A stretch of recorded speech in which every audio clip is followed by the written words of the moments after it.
Hi and good morning. My name is Victoria Steger and I am with you today in eMMA Fundamentals. Luckily though, I'm not your primary instructor. So we'll get started here in just a second. I need to give control over to Amanda Hendricks. I was going to call you Steger, sorry. And we need to get started. So glad that you guys joined us and that you are participating with us today. We have nearly 300 people in the webinar right now, and we're looking forward to having all of you here soon.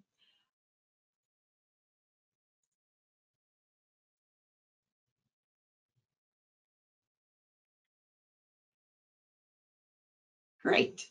So we have switched over to Amanda so she can present, and hopefully right now everyone can see our presentation.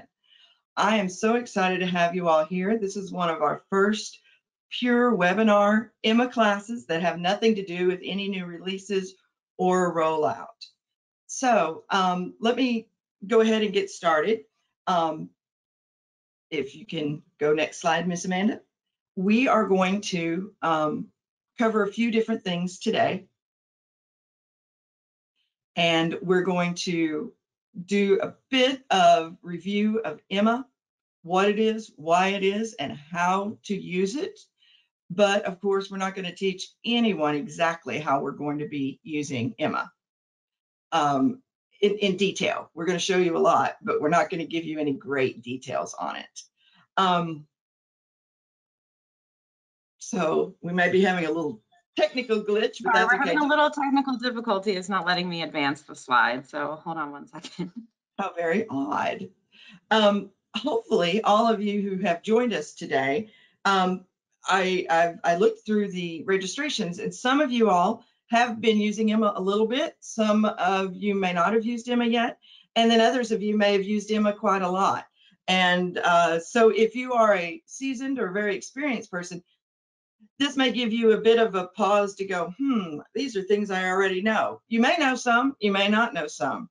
Hopefully we'll give you a few tricks and tips, if I can speak today, and be able to tell you a few things that you didn't know that will help your use of eMMA in procurement. Many of our folks who have registered are not, work at our colleges, universities, cities, towns, counties. And so we're really excited to have you all here to see how you can use eMMA, maybe even more, to benefit your work for your organization. And let's see, Amanda's getting that PowerPoint up. So let me go ahead and tell you about the class. It is a total of 3 hours, but ta-da, she figured it out. But we are going to take a break around halfway through. It is going to be recorded, but please know that we're using something called GoToWebinar. And when it's recorded, your name, your attendance is not in the recording. Amanda and I are, because we're presenting, but otherwise yours isn't. So the reason for the recording is so you can go back and watch it later if you wish. So we just want to welcome you to this class and move to the next one. So again, I mentioned we're using GoToWebinar. GoToWebinar, by the way, Board of Public Works uses it, several other entities use it. And if you're like a lot of us, after we've been working from home almost a year now, you've used several different platforms for meetings. You've probably used either Google Meet or Microsoft Teams or Zoom, and now GoToWebinar. GoToWebinar gave you a something called the control panel, and that's that little bar that came up when you logged in. In your control panel, there is a little orange arrow at the very top left. That's how you collapse it. So you can make it a really thin with just the menus. But the 3 things on there that you'll want to see are how to control your audio, how to control and see the handouts, and the question, the area where you can type in a question. Some of you, I see a couple questions up now about not being able to hear, and I apologize for that. In a few minutes, when I'm not presenting, I'll type in an answer to that. But if anytime you change a webinar or a virtual meeting, sometimes the speakers on your computer get confused. And so you have to go into it and register your computer and switch your speakers. GoToWebinar is notorious for that. Google Meet's another one. I always have problems with Microsoft Teams for some reason myself, but we'll type that in. The other thing, if you go to the next slide, is at the end of this presentation, we will be sending you the PowerPoint. So again, my name is Victoria Steger. There's my email address if you need to get a hold of me after the webinar. And I'm really kind of just pulling this stuff together. I am not an expert in using eMMA, but luckily Amanda is. So Amanda, if you'll go to the next one and introduce yourself real quick, and I'll be quiet.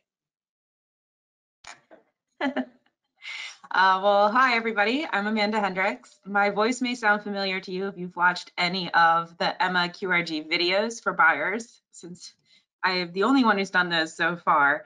I have over 10 plus years of public procurement experience, and I've been working with the eMMA system since testing before it went live well, 2 Julys ago, I guess, actually, in 2019. So thank you. I look forward to showing you guys the system. Great, yes. So next, and we'll get through this first part real quick. So what we're going to be going through today is we're going to look at what really is eMMA and the benefits of using it. We're going to talk about navigating the interface of eMMA. How do you get around in there? How do you find things?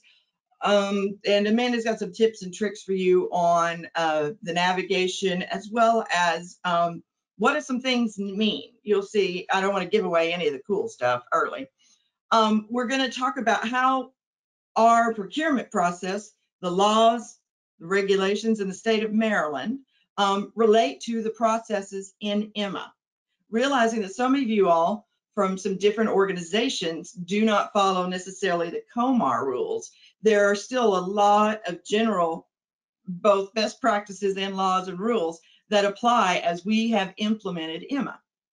And then we're going to talk about some next steps for you, especially if you're a new user, in using eMMA, in learning it and getting better at it, practicing, etc. So next. When you talk about procurement in Maryland, if you go to our procurement.maryland.gov webpage, on there you'll find our Maryland State Procurement Principles. I am not going to read these to you all, and you will get a copy of the presentation afterwards. But for now, I wanted you to have it in here and understand that we do have a set of 10 guiding principles. This is published on our website and is available for you to see. But they're really just some general principles about confidence, clarity, getting best value for the state, etc. Next. So before we had eMMA, before we had our old system, eMMA, how did we do procurement? Next. So before we had e-procurement or electronic procurement, it was all paper-based, if you remember. For many of you, or some of you, this may not be so long ago. And in fact, some of you may still have some paper-based processes. But when we went home in March, it really clarified to many of us how difficult that was. You had a lot of things like price lists, and then the price list would change, so you would get mistakes in those. A supplier had to go from agency to agency, organization to organization, city to town to county, and talk to each one and give them price lists and do all of that. You had to get everything by mail or email, but you know, when you needed a signature, you had to get it mailed to you, or you had to get it scanned and faxed if they figured out how to do that. But many of you said, the scanned signature really isn't good enough. So you still had that mail coming in. And when you had proposals coming in that were hundreds and hundreds of pages, those were huge boxes. So there were a lot of things about before electronic procurement that we hope we're going to make a little easier and better for you. Next. We want to look at how does eMMA, the eMaryland Marketplace Advantage, benefit you and give you some savings. And we're going to flash through these so we can get right to the how do you use it? How do you use it? So e-procurement benefits. The first one is transparency, both to the public and inside. So public transparency is critical, of course, in public procurement. And I'm not going to be spending any time lecturing you all on that. But transparency inside means that as a part of your agency, all of your documents, all of your communications, all of the things related to a solicitation, to a sourcing, are all in one place. So if you have turnover, if you have a change, if you win the lottery and you leave and go live on your private island and somebody has to come in and pick up where you left, all of your work around a solicitation is all in one place. So that kind of transparency is really critical these days. And good luck winning the lottery to any of you who play that. It also gives us some leverage buying power. We're able to use to analyze how everyone buys and what they buy, right? The last one is increased administrative efficiency. We should be able to do things a little faster and a little easier. Now, when you're learning a new system, that's why the asterisk is there. When you're learning a new system, it doesn't feel like it's going to be increased efficiency. I understand, but I promise it will come. It really, really will come. Next. Last thing on benefits is we're hoping that we get some best value stuff coming, reduce the cost of things like commodities and services. We want to increase our competition and supplier participation. I know a lot of you have mentioned in the past that you struggle to get MBEs and small businesses to compete, and that none of us want to go to the Board of Public Works with a single bid. We just don't want to. So we really want to use this to increase the ability of suppliers to find your solicitation and respond to it. And of course, with that efficiency comes the decreased administrative costs, which benefits all of us because we're all taxpayers. The last thing is when our suppliers register, way back in the day, they had to go agency to agency to register. Now they don't, of course. The commodities and services that they can provide, we can have all of them there. They don't have to just list one NAICS code or something like that. They can list all the different things that they can do. And of course, none of us have to travel because it's all online like you are with me today. Next.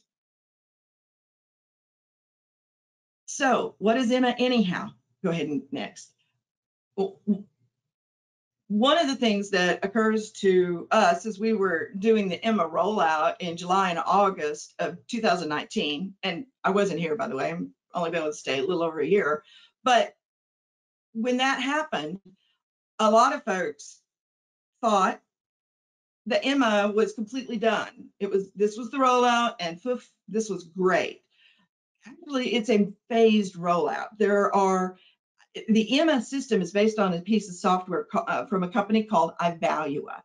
iValua software for procurement and for buying and purchasing and supplier management has basically 6 big modules. And these are the 6 here about suppliers and sourcing and contracts, procurement, invoicing, and then analytics, looking at your spend, your purchasing and things like that. It's all in one platform, but there are multiple modules there. So unlike when you launched Microsoft Word and when you turned it on, all of the tools were all there, all right then. You may not know how to use them all, but they were all there. Here, we're still rolling out some of the tools and some of the configurations because, of course, Maryland has different laws than other states, and we have to customize this platform to match ours. Next. We have a partner helping us do that. When you roll out a big thing like this, typically you have something called an implementer. An implementer is a technology company that is supported, that is a partner with the software provider iValua, and ours is called Nitor. Nitor helps us with delivering the value. They help us customize the software, of course, because we're not experts at it yet. They are. They also help us with alignment with our processes, our policies, our regulations and laws, make sure we're standing all of that up appropriately, and of course, doing that all transparently and to make it as easy as possible. So that's what Nitor does with us. Next. So moving to what is it we're really doing? So remember those 6 modules we talked about 2 slides ago. In those modules, there are a lot of sub-modules.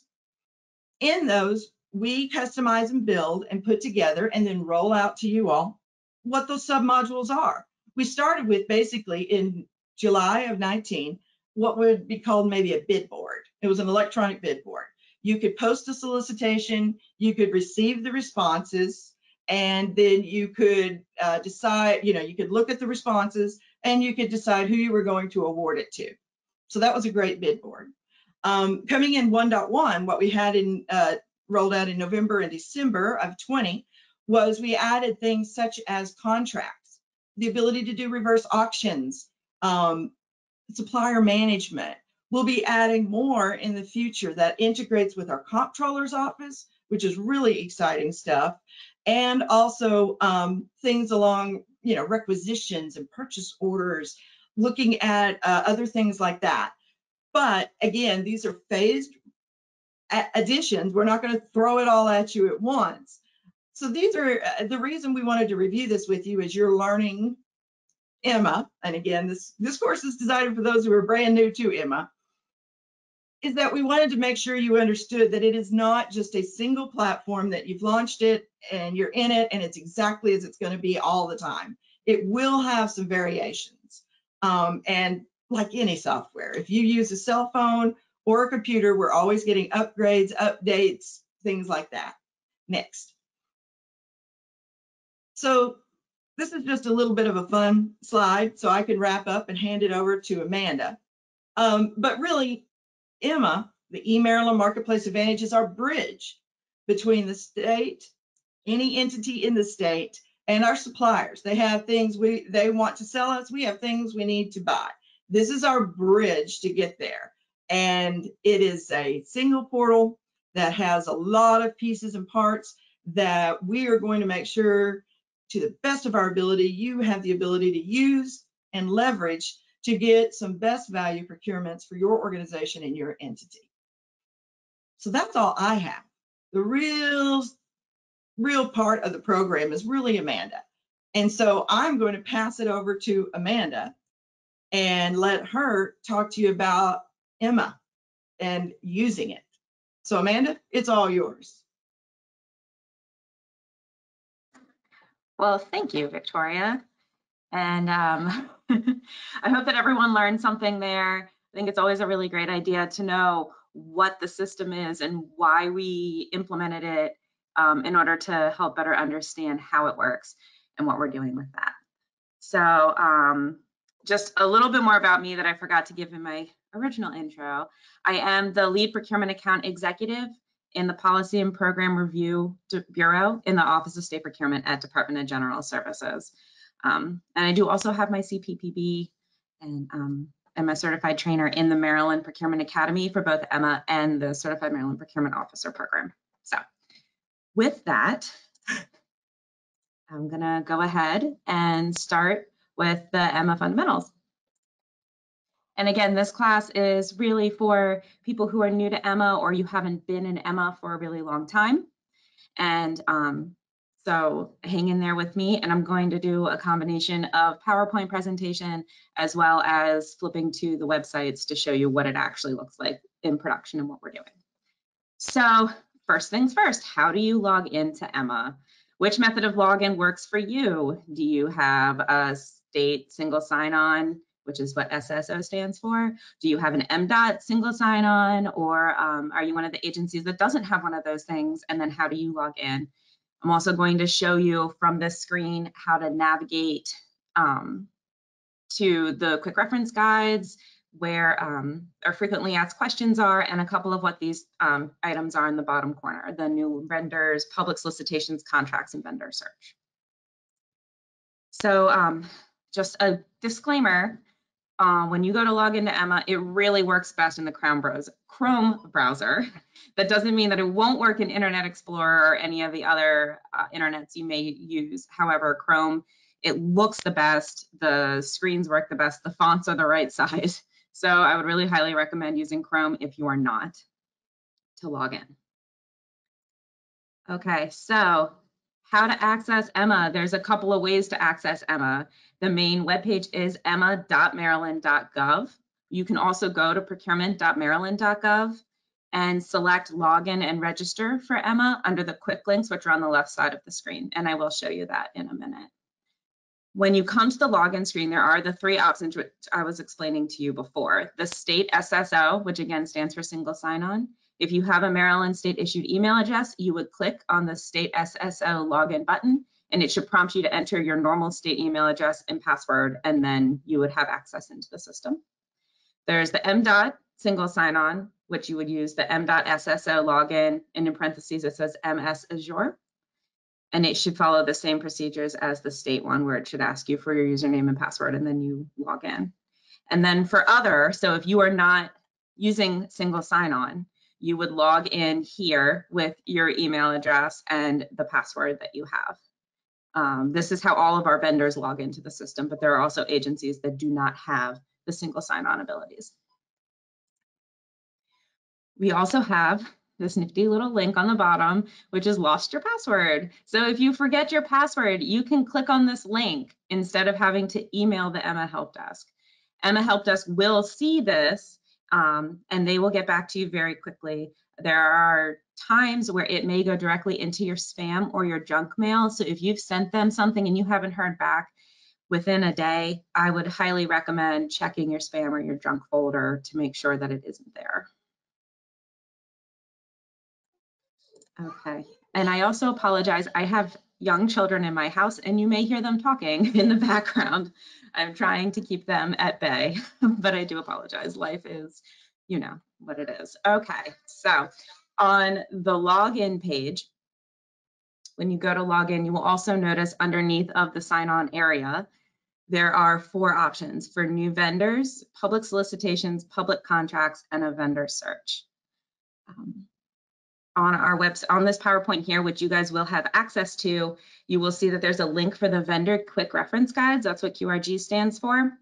This is really helpful. I know that you guys are not vendors. You are buyers, procurement officers. You're working with eMMA. You're working with people that work with eMMA. But we all get those emails from our vendors saying, how do I sign up? I don't know what I'm doing. How do I bid? How do I do all this? And we do like to refer them to the eMMA Help Desk, but there are a lot of things. Our quick reference guides have been updated in the last several months, and they're very thorough and very intuitive. And we really encourage everybody, all of the procurement officers, to know where these quick reference guides are and how to send your vendors to them. It's going to help them. Plus, it builds that relationship between you and your vendors. So I want to show you real quick.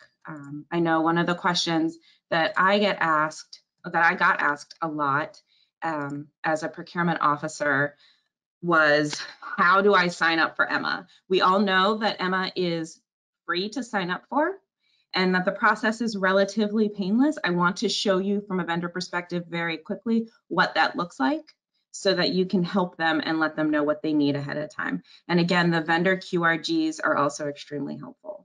So like I said, when you go to log into eMMA, or when you want to go to the eMMA page, you can type emma.maryland.gov and it will bring you to the eMMA home screen, which is what's, there we go. Sorry, there's a little bit of a lag between my presenting and when it comes to you. And this is what our eMMA home screen looks like. If you go to the procurement.maryland.gov webpage instead, you will see there's a lot of information on this page. The best way to access eMMA, if you're interested in going there, is right here. There's a quick link section, and you can click right here. It says login and register for email and marketplace advantage. If you click on that button, it will take you to the eMMA home screen as well. We like to encourage you to use the Office of State Procurement's website if you can, because there's a lot of other really good information on there. Once you are here, again, this is the login box that I was telling you about earlier, where you would type your information in. Over here on this side, you will see there's a couple of bolded blue things. There's a frequently asked questions section, there's a quick reference guide section, and then it talks to you about how to reach out for help desk, which is emma.helpdesk@maryland.gov. If you have any eMMA questions that you cannot resolve by looking at quick reference guides or the frequently asked questions, please reach out to this email address, not some of the other ones that you may have access to. This one's going to get you your answers, and it'll get them to the right people, your questions to the right people. So just to show you real quick, I'm going to open up the quick reference guides just so you can see what this looks like. When you send the vendors to this web page, you'll notice that their vendor quick reference guides are at the top. And you will see there's buttons for every single one. How to register in eMMA, all the way down to how to add products and categories for them, how they can view solicitations, how to bid, how to respond. All of those things are here for them. Underneath of the vendor ones are all of the ones for you. Ours have also been recently updated, and they are really great quick reference guides. So they give you step-by-step instructions with screenshots of every single step. These are really a great tool to come to and to utilize if you're confused or you're unsure of what your next step is, and you don't have time or you don't want to wait for someone at a help desk to get back to you. I would recommend coming here first. Again, these are very thorough now. And you can see we have a lot of them, not just how to log in, but also how to create all the different types of procurements you may have. And these are very thorough, the entire process ones on how to do an IFB, RFP, small procurements, all of the different kinds. And then it breaks it down. So when you get to number 3, these are the individual steps within those giant quick reference guides. So if you just need to know how to create a sourcing project or how to add team members, how to add vendors, those kinds of things, these are smaller ones, they're snapshots of them. The videos that we have are on our DGS YouTube webpage, and we're going to show you that later on towards the end of this presentation. But those videos that we have created, they're of the smaller QRGs. So they're not like the overall, you're not going to find one that is for the whole entire IFB process, but you will find each step in a shorter video clip so that you can find exactly what you need from it. And we have all of those posted there as well. And they follow directly with the quick reference guide. So it's just for someone who maybe needs a little more of the visual, what the click through looks like. Okay, so back to our eMMA homepage. So I wanted to show you briefly what the vendors go through. So if there's a vendor, they're going to click on this first one right here, which says new vendor register now. And when they click on this, I'm not going to fill this out and create a vendor, but I just wanted to show you that it asks them for some basic company information. So they're going to have to know their tax ID and their name, their federal tax ID numbers, what type of organization they are, their address. They need to insert contact information because this is the only way that we're going to be able to send them things and reach out to them through eMMA. And then over here on the left-hand side are procurement programs. I think this is a really interesting tool as well for you guys to know about. So when vendors sign up, you'll see that these are asterisks. They have to answer if they are a small business reserve, if they are a VSBE, or if they are an MBE. And VSBE is the veteran and small business, MBE is a minority business enterprise. So if they are a small business and they are in the small business reserve program, they would hit yes, and then they have to type in that certification number. If they are not, you can see that there's a question that asks them if they'd like to apply to the SBR program. And if they say yes, then when they get to their next step of registering in eMMA, they will have additional questions and information to fill out to get them registered for Small Business Reserve Program. The Small Business Reserve Program is done through the Governor's Office of Small Minority Business Women Affairs, and otherwise known as GOSBA. And firms self-certify in eMMA. So this is a very important thing. If you have a vendor who is a small business and you want to make sure they know they need to self-certify once they're in eMMA. Then for veteran and small business, it's the same thing. If they say yes, they have a VSBE vendor number they need to insert here. And if they say no, it asks them if they'd like to apply. The final one for the minority business enterprise. Again, if they say yes, it asks them for their MBE certification number. And the MBE certification number comes from the MDOT Minority Business Enterprise certification. So I'm going to show you that page in just one second. If they say no, they are not an MBE, there is a link here and it says, if you want to apply for the MBE program, click here. So this is really cool because what it does is it takes them to the MDOT MBE's webpage, and this shows them the certifications, how to certify to become an MDOT MBE. There is quite a process, and it is really beneficial for the firms to go through this process, but it is not a self-certified process like with a small business reserve. Once those minority businesses are certified, they will be on this page here, which is your MDOT Office of Minority Business Enterprise certification webpage. And this is hopefully familiar to many of you. and you would go to this web page if you're trying to search for firms that are minority businesses to find out how many are in the codes and the areas of work that you're looking for. Okay, and then after all of that, there are a couple of federal programs that they need to answer. And underneath here is the product and service offerings. We are going to go into the different types of commodity codes. They're called UNSPSC codes. We're going to go into that in a minute. They're no longer NAICS codes. In case you have familiarity with eMaryland before eMMA came out, they are no longer the same codes. They don't match up in that way. But this is where the vendors can go in and they can select the different types of product and service categories that they're qualified for. And we want to encourage vendors to select all of the codes that they think would be beneficial to receive notice of solicitations for those codes. So, and the bottom area is the area of servicing. So they have the ability just to put Maryland in here and it covers all procurements, but just say that they very specifically can only service things in Carroll County. Then they would click on Carroll for Carroll County, and then it would only send them the procurements if there are any specified for that county to them. Okay, so this is just a brief overview of what that looks like. I always find it very helpful to know what your vendors are looking at, and so you can assist them better and build that relationship with them as well. I'm gonna go back to my PowerPoint and, okay. So underneath of the new vendor and register now button, there are 3 more: public solicitations, public contracts, and vendor search. So because we haven't actually logged into the eMMA system yet, that means that all of these buttons are available for anyone to click on. So like my mom could log in and go to the eMMA webpage and look for public solicitations if she wants to. She doesn't work for the state, so I hope that makes that a little more clear. But anyway, when someone clicks on the public solicitations link, it allows them to search for any solicitations that have been made public. So these are the ones that have been advertised. And they're out on the market right now. And it gives them some certain details, and I'll show you briefly what that looks like. Public contracts is the same thing, except it's for the contracts that have already been awarded. So if a vendor is curious about the last time a different vendor won an award, they could search by vendor, they can search by agency to see when DGS last awarded the snow removal contract or something like that.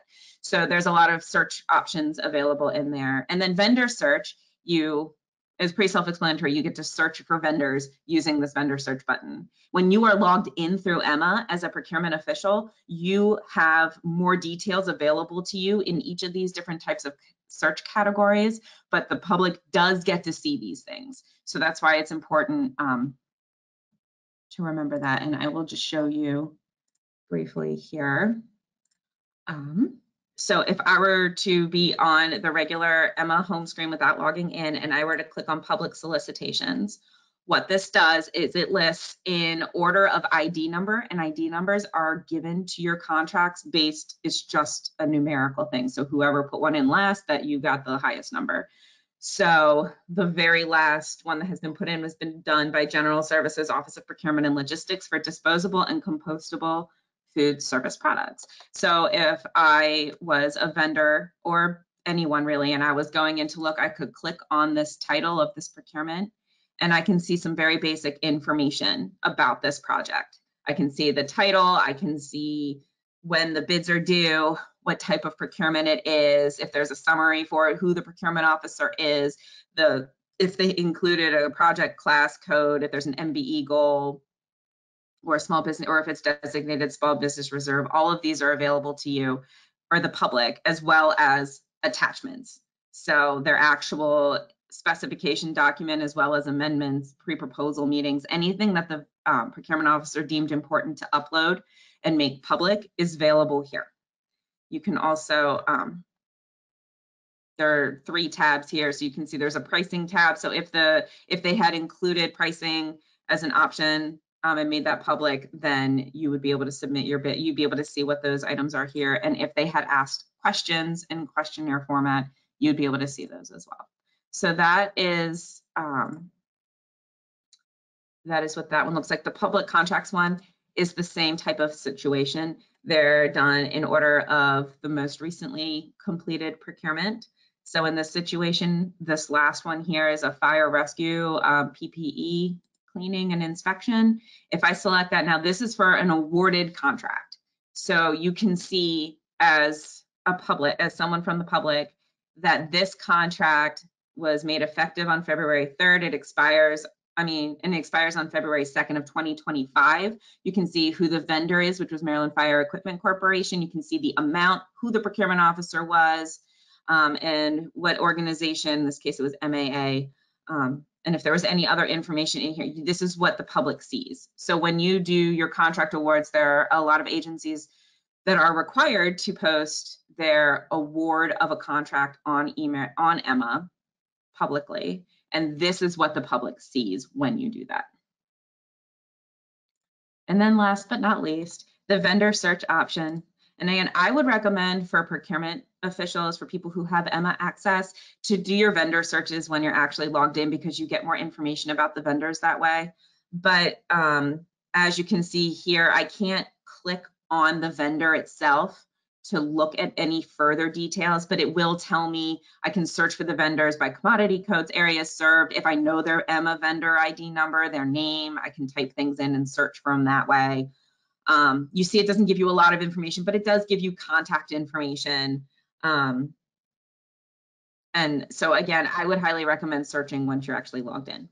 But here is, so that is all of that. I'm going to switch back to my PowerPoint.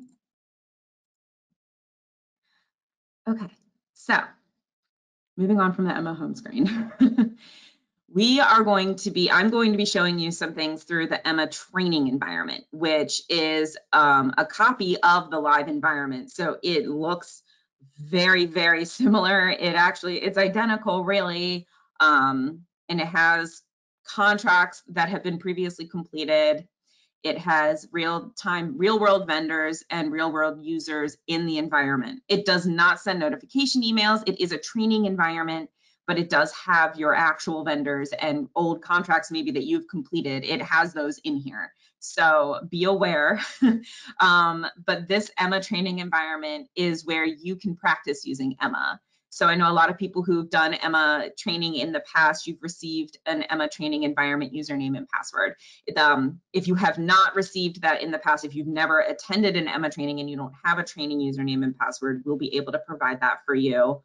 But this is where you would practice. What happens in training stays in training. So anything that's created in this environment only exists in this environment.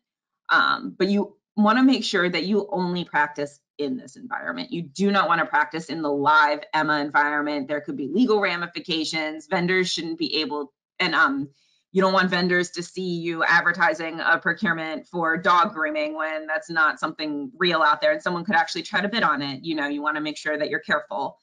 But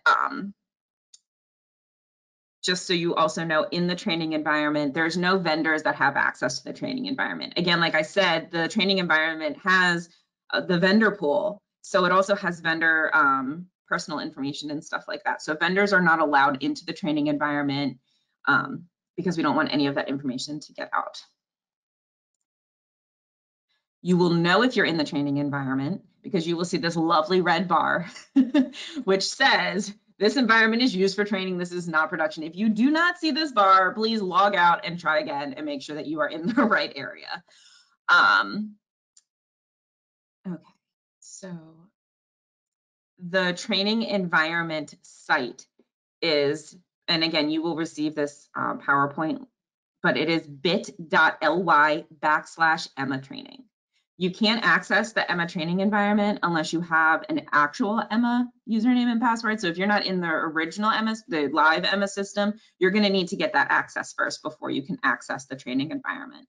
And the eMMA help desk, once you've completed this course, you can reach out to them to obtain the training environment username and password. And in this situation, even if you have single sign-on for your agency for the live eMMA, for this, you will have to enter your username and password. You can't use single sign-on for the training environment, even though the buttons are available. You can't actually log in that way. Okay. We're going to move on. We're going to navigate the interface with my fancy little compass visual there. All right, so when we go to log into eMMA, you're going to see a lot of things.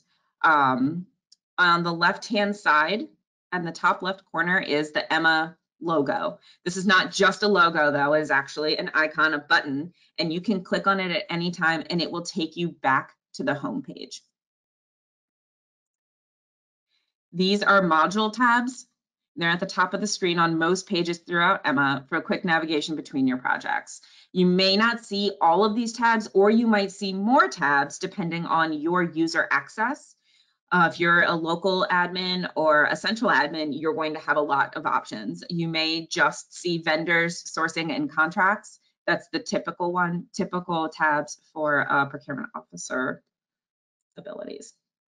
This search bar, I actually hadn't personally used this search bar until about a week ago, and it's really sounds silly, but it's actually very cool because you can literally type in part of a vendor's name or part of a project, and it will pull up everything, and I'll show you briefly what that can look like. And then you can select what you want to look for from there. It's a very intuitive search bar. It searches all of the sourcing projects, vendors, and contracts to pull information for you. So if you know you're just trying to find any contracts that have been solicited by, awarded to, whatever, a certain vendor, you can just start typing their name in and it'll show you all of those things. And then over here in the corner, this is your user profile menu.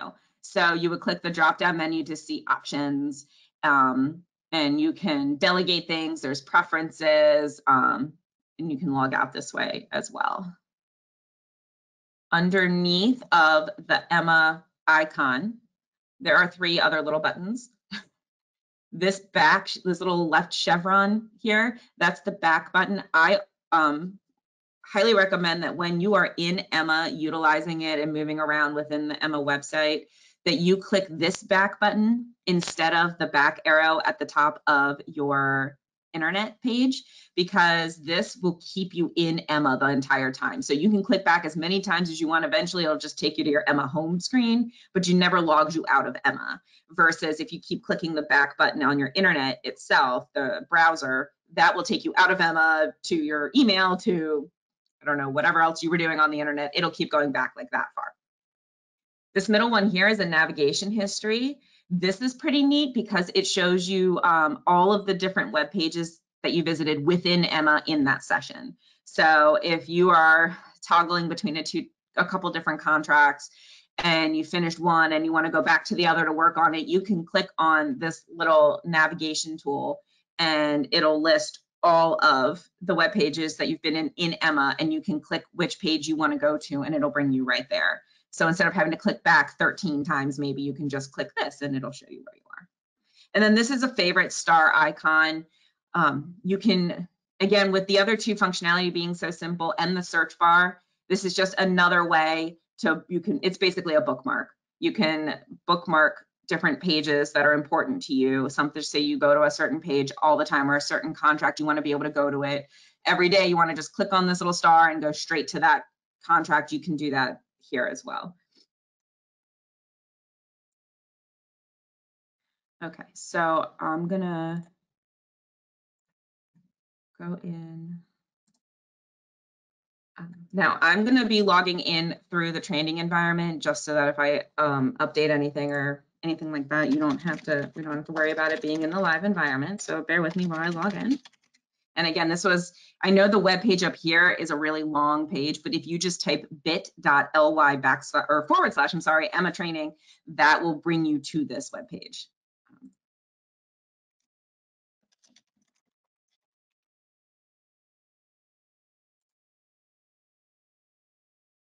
And of course, I forgot my password, so that's not embarrassing at all. Sorry about that. Okay, so now we are into the training environment. And again, in the live environment, you won't see this big red block here, but that's what that's for. So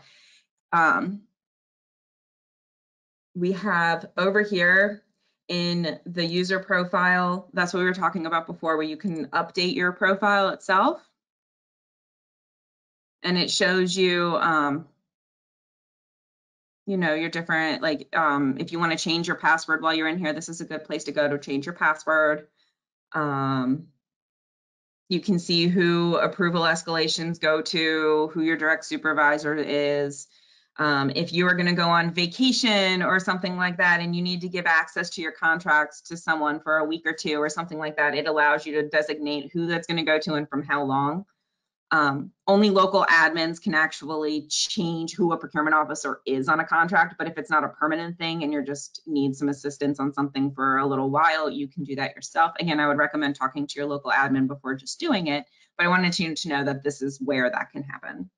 Also under here, there's a section called My Open Workflow Tasks. So if something has been submitted to you and you need to work on it, you need to approve it, you are the one responsible for the next step, this is going to be here.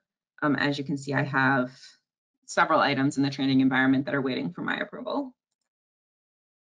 So also over here, so if I click on this eMMA, you'll see it brings me right back to what is considered my home page right here. If I click on the vendors tab, you'll see that there's options. I can browse vendors. And like we showed you before, the other browse vendors tab, when it's public facing, shows you their name, and it basically shows you this information. But when you're logged in through your account, you can actually click on the vendor. And what's great about this is it shows you if they're registered, it shows you who the vendor contact is, all of that. But it also, if you go to, there's a couple of different screens. You can go to company information sometimes. And now again, vendors fill this information out themselves. So you will see a variety of things filled out, not filled out. You can always reach out to your vendor if you know them and say, hey, can you please fill this part out? It would really be beneficial for us to have a full profile. But you can see if they are a small business reserve, if they're a minority business, veteran small business, all of those things are in here. You can see who their contacts are. If they have multiple contacts, it will list all of them there. There's a credential area. So if they've uploaded certification documents or other things like other legal documents that are important, you can look for that information here. Qualifications is, to me, the most important tab when you're trying to look at a vendor, because this tells you the different codes, the different areas of work that these vendors are saying that they're capable of doing. So let's just say you have a procurement you need to put out, and you know that Affirmed Healthy, which is the vendor I'm looking at right now, you know that they do this type of work, but you're not really sure what codes exactly would match the procurement you're trying to put out. If you go and you look in this area here, you can see that they selected these 3 codes for themselves. Workplace safety equipment, individual health screening and assessment services, and diagnosis of factors, including health status and contact. So you can be like, oh, that is so great. The 2 of these 3 codes are perfect for what my procurement is for. And then when you go to put your procurement into the system, you can use those codes knowing that this firm used them and that they do that type of work. So it's a kind of like a good way to like fact check or to research a little better into what codes are available to you. And we will go into the codes in a minute, but I just wanted to show you that this is accessible through the vendor search screen.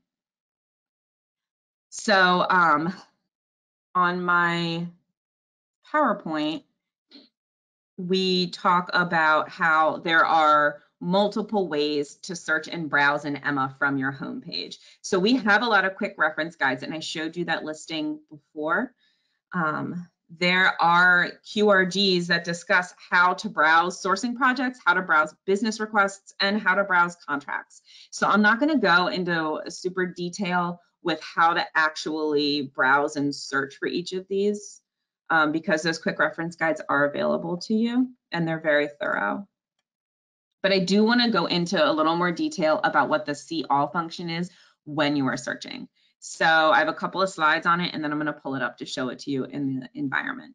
So with the see all function, like when you go to type in a main category, and it's not just for commodity codes, this see all function shows up for all drop-down options. So if you're looking for a procurement officer or a location or anything like that, you will see the see all function. And if you click on it, it will pull up a complete list from which you can choose what you're looking for. I wanted to go into how there's a couple of different options. So once you click on it, and I'm going to show you in a minute, you're going to see that there's plus and minus icons. There's the buttons to select and remove.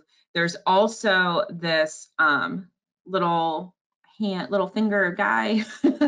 And if you click on that, it can select all of the boxes that are within that overarching category. So I want to pull that up for you and show you briefly. Okay. So if I were to click on, now if you just so you know, if you click on sourcing or contracts, it doesn't actually pull anything up. You do need to, it creates a drop down that you need to select from. So we're going to browse sourcing projects. And I'm going to show you in this test for Amanda. Obviously not a real contract here, but I wanted to show you what that drop down. Oh, I'm sorry. Let me go back a little bit here. I'm got ahead of myself. We're trying to show you the see all from the search function. So again, if you're looking for a sourcing project, a solicitation that's been advertised or that you've drafted, you would go to browse sourcing projects, and it's going to pull up. You have different search functions. Again, these are explained in the QRGs, but you can search by keyword, by agency, by procurement officer, or by main category. If I click on main category, you can see that it just starts off with these codes in numerical order. So if you have a code that does not have anything to do with live plant and animal material, you're going to be scrolling for a while before you find what you're looking for. So instead, you want to click on the See All button. And here you will see all of the main categories, and I am going to explain these codes in just a couple of minutes, but you will see all of these different codes listed here, right?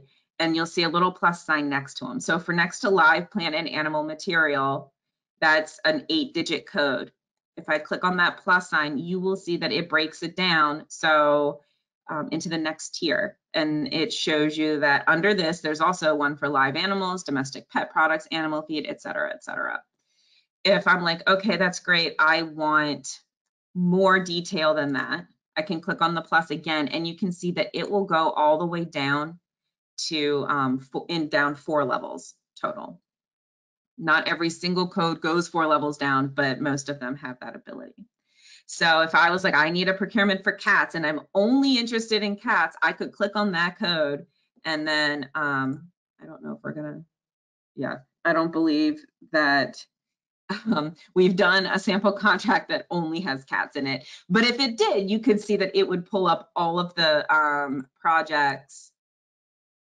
Okay, so actually I take that back. So we've had several sample tests that have been done where cats were the commodity code, and you can see I typed in cats, I searched for it that way, and now I could click on any of these sourcing projects and I'd be able to look into them deeper, and if they're mine, I can edit them or move them forward. And if they're not mine and I'm just looking for information or examples of things, I can click on them and find that as well. So that is how that works.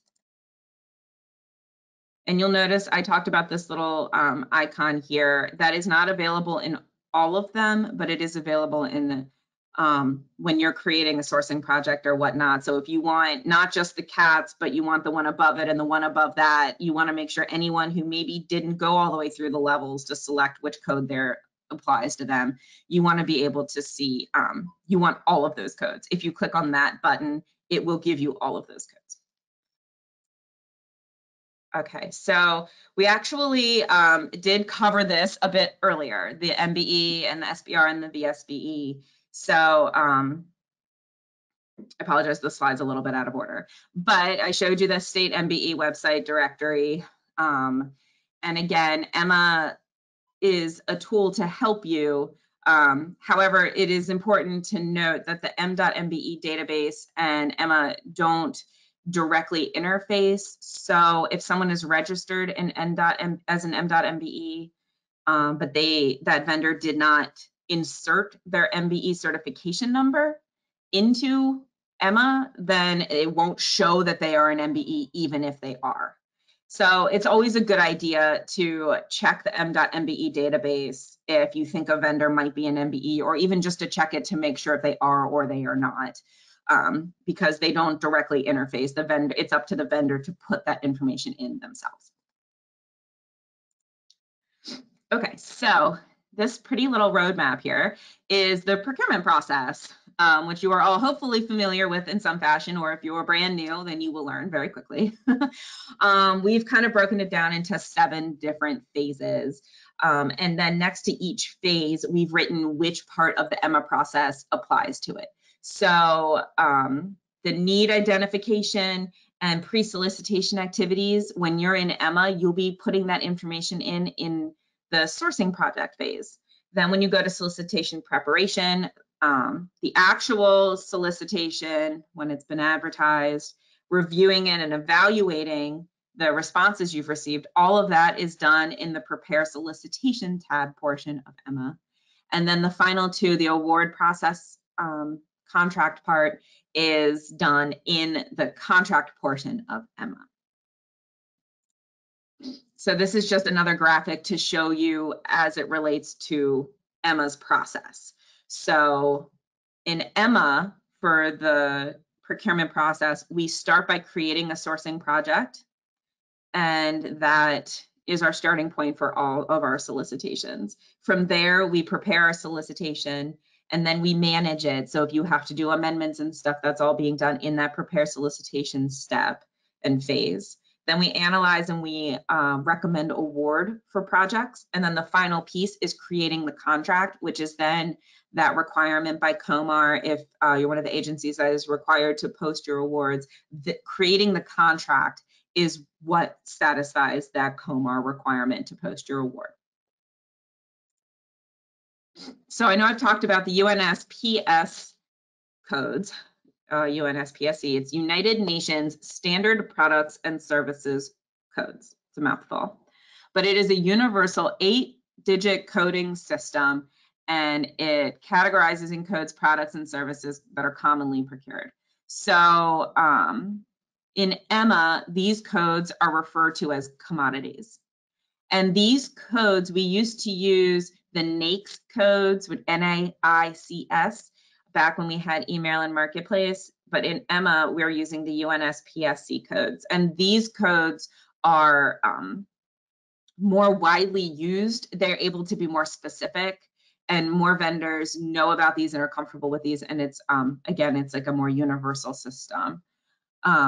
eMMA uses these to identify vendors' products and service offerings. So when vendors select these codes, eMMA determines the opportunities for which they receive notifications. So when I was telling you before that it's really beneficial for your vendors to select as many of the codes that apply to them as possible, this is where it's really important. They will receive notifications of solicitations based on what codes they've selected to use. Now, this also works the other way. So as a procurement officer, I know I've dealt with frustration where I am searching for vendors that do work, and I put a code in and I'm searching for the vendors by that code. And there are a lot of vendors in there that don't appear to have anything to do with that code. So it does require a little bit of extra work because some vendors select all the codes. They want all of the notifications. But for the most part, and especially if you communicate with your vendor community and just let them know, it's really important they select codes that are specific to them, but all of the ones that could possibly have work that do with them, so that they can get as many opportunities as possible sent directly to them. Another way to handle that is to make sure that you directly solicit your vendors as you're advertising. If you know there are a couple of vendors that do this work, send them an email and say, like, this project has been advertised. You know, direct solicitation is an amazing tool to get increased competition. So for vendors, I wanted to show you, I will take you to the UNSPSC website real quick and show you vendors are responsible for entering their own codes. But like I said before, if you know there's a vendor who provides a product or service, but they're not identified under that code, you know, I showed you before how to look at a vendor and determine what codes they are registered for to help you advertise a project. It can also work the other way around. If you are advertising a project and you notice your vendor that you know, like maybe it's an incumbent or just someone who's reached out or whatever, and you know they do that work and they're not listed as one of the vendors that you want to send to, maybe they haven't registered themselves for that code. So that's really important. You want to make sure that they go and do that. So I recommend reaching out to them and letting them know that they could be missing out on possible procurement opportunities with the state if they don't register themselves, and by register, it's just selecting codes. You saw that it's just a drop down. They just click as many of the codes as possible. It's not something where they have to update any and add any additional information or documents or anything like that. So I'm going to pull this web page up real quick to show you. This is the UNSPSC website. And again, this is the search part of it, not their home screen. This link is in the PowerPoint. You will have access to it. The reason this link is important. So if you are trying to advertise a project and you're looking at the codes that are populated in eMMA, not all of the UNSPSC are in eMMA.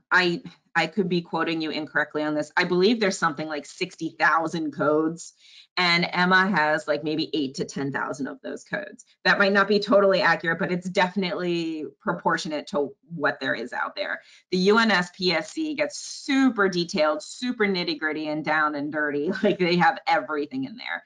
So it's possible that the type of procurement you're putting forward is very unique, and there may not be a code that you need in eMMA. Like none of them seem to really fit.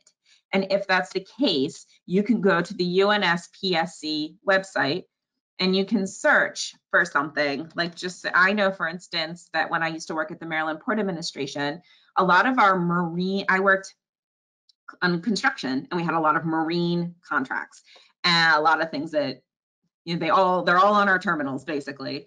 And I noticed that of the codes that had been populated into eMMA, there really weren't a lot of marine construction or marine focused codes. So I went to the UNSPSC site and I searched under marine, and I had some more specific things I was looking for, but I searched under here and I was able to see like, oh, marine construction services, that one's not listed.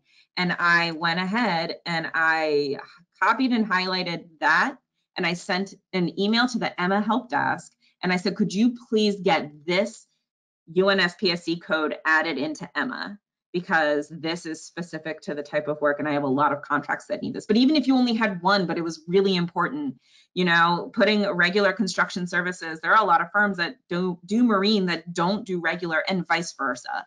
So it's important. You don't want to ask for every single small code, but in the same token, you need to make sure that what you're looking for is reflected in eMMA. So again, if you locate a code on the website, but you can't find it in eMMA, then you can email the help desk and ask them if they can add that code for you.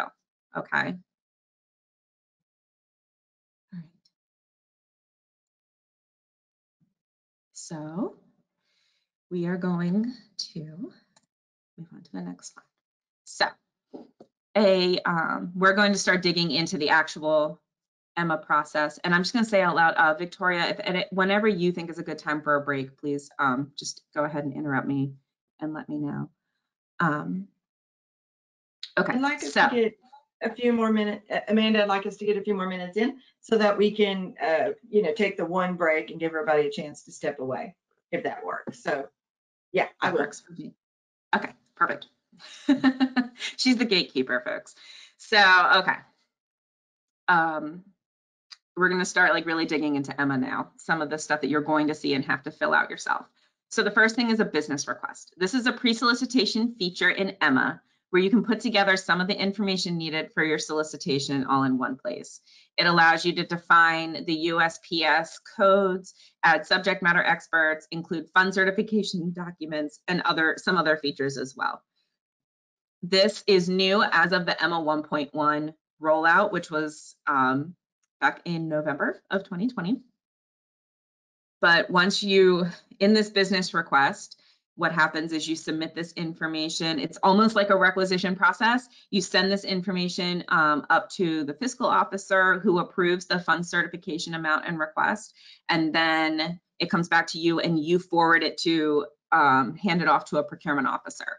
The procurement officer will then convert it into a sourcing project, which is we're going to talk about on the next slide, but the sourcing project is like the real meat of where your project actually starts. This business request is a new process, again, since November. And we do have a quick reference guide for it. I'm going to actually open that so that you can see, because I haven't shown you what the quick reference guides look like. So I just want to show you real quick for here, okay? So your quick reference guides, they look like this, and they all look the same formatting. And it gives you a brief overview. Underneath of it, it gives you this training video. So if I were to click on this training video, and I don't think you're going to be able to hear it right now, so I'm going to pause it. But you will see it brought me to the DGS's YouTube webpage, and it shows you how to create and browse business requests.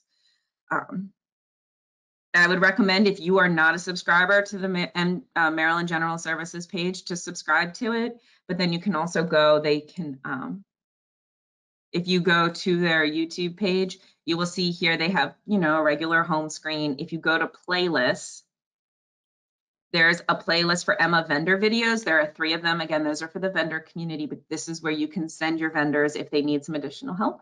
We also have eMMA buyer videos. So if I click on that,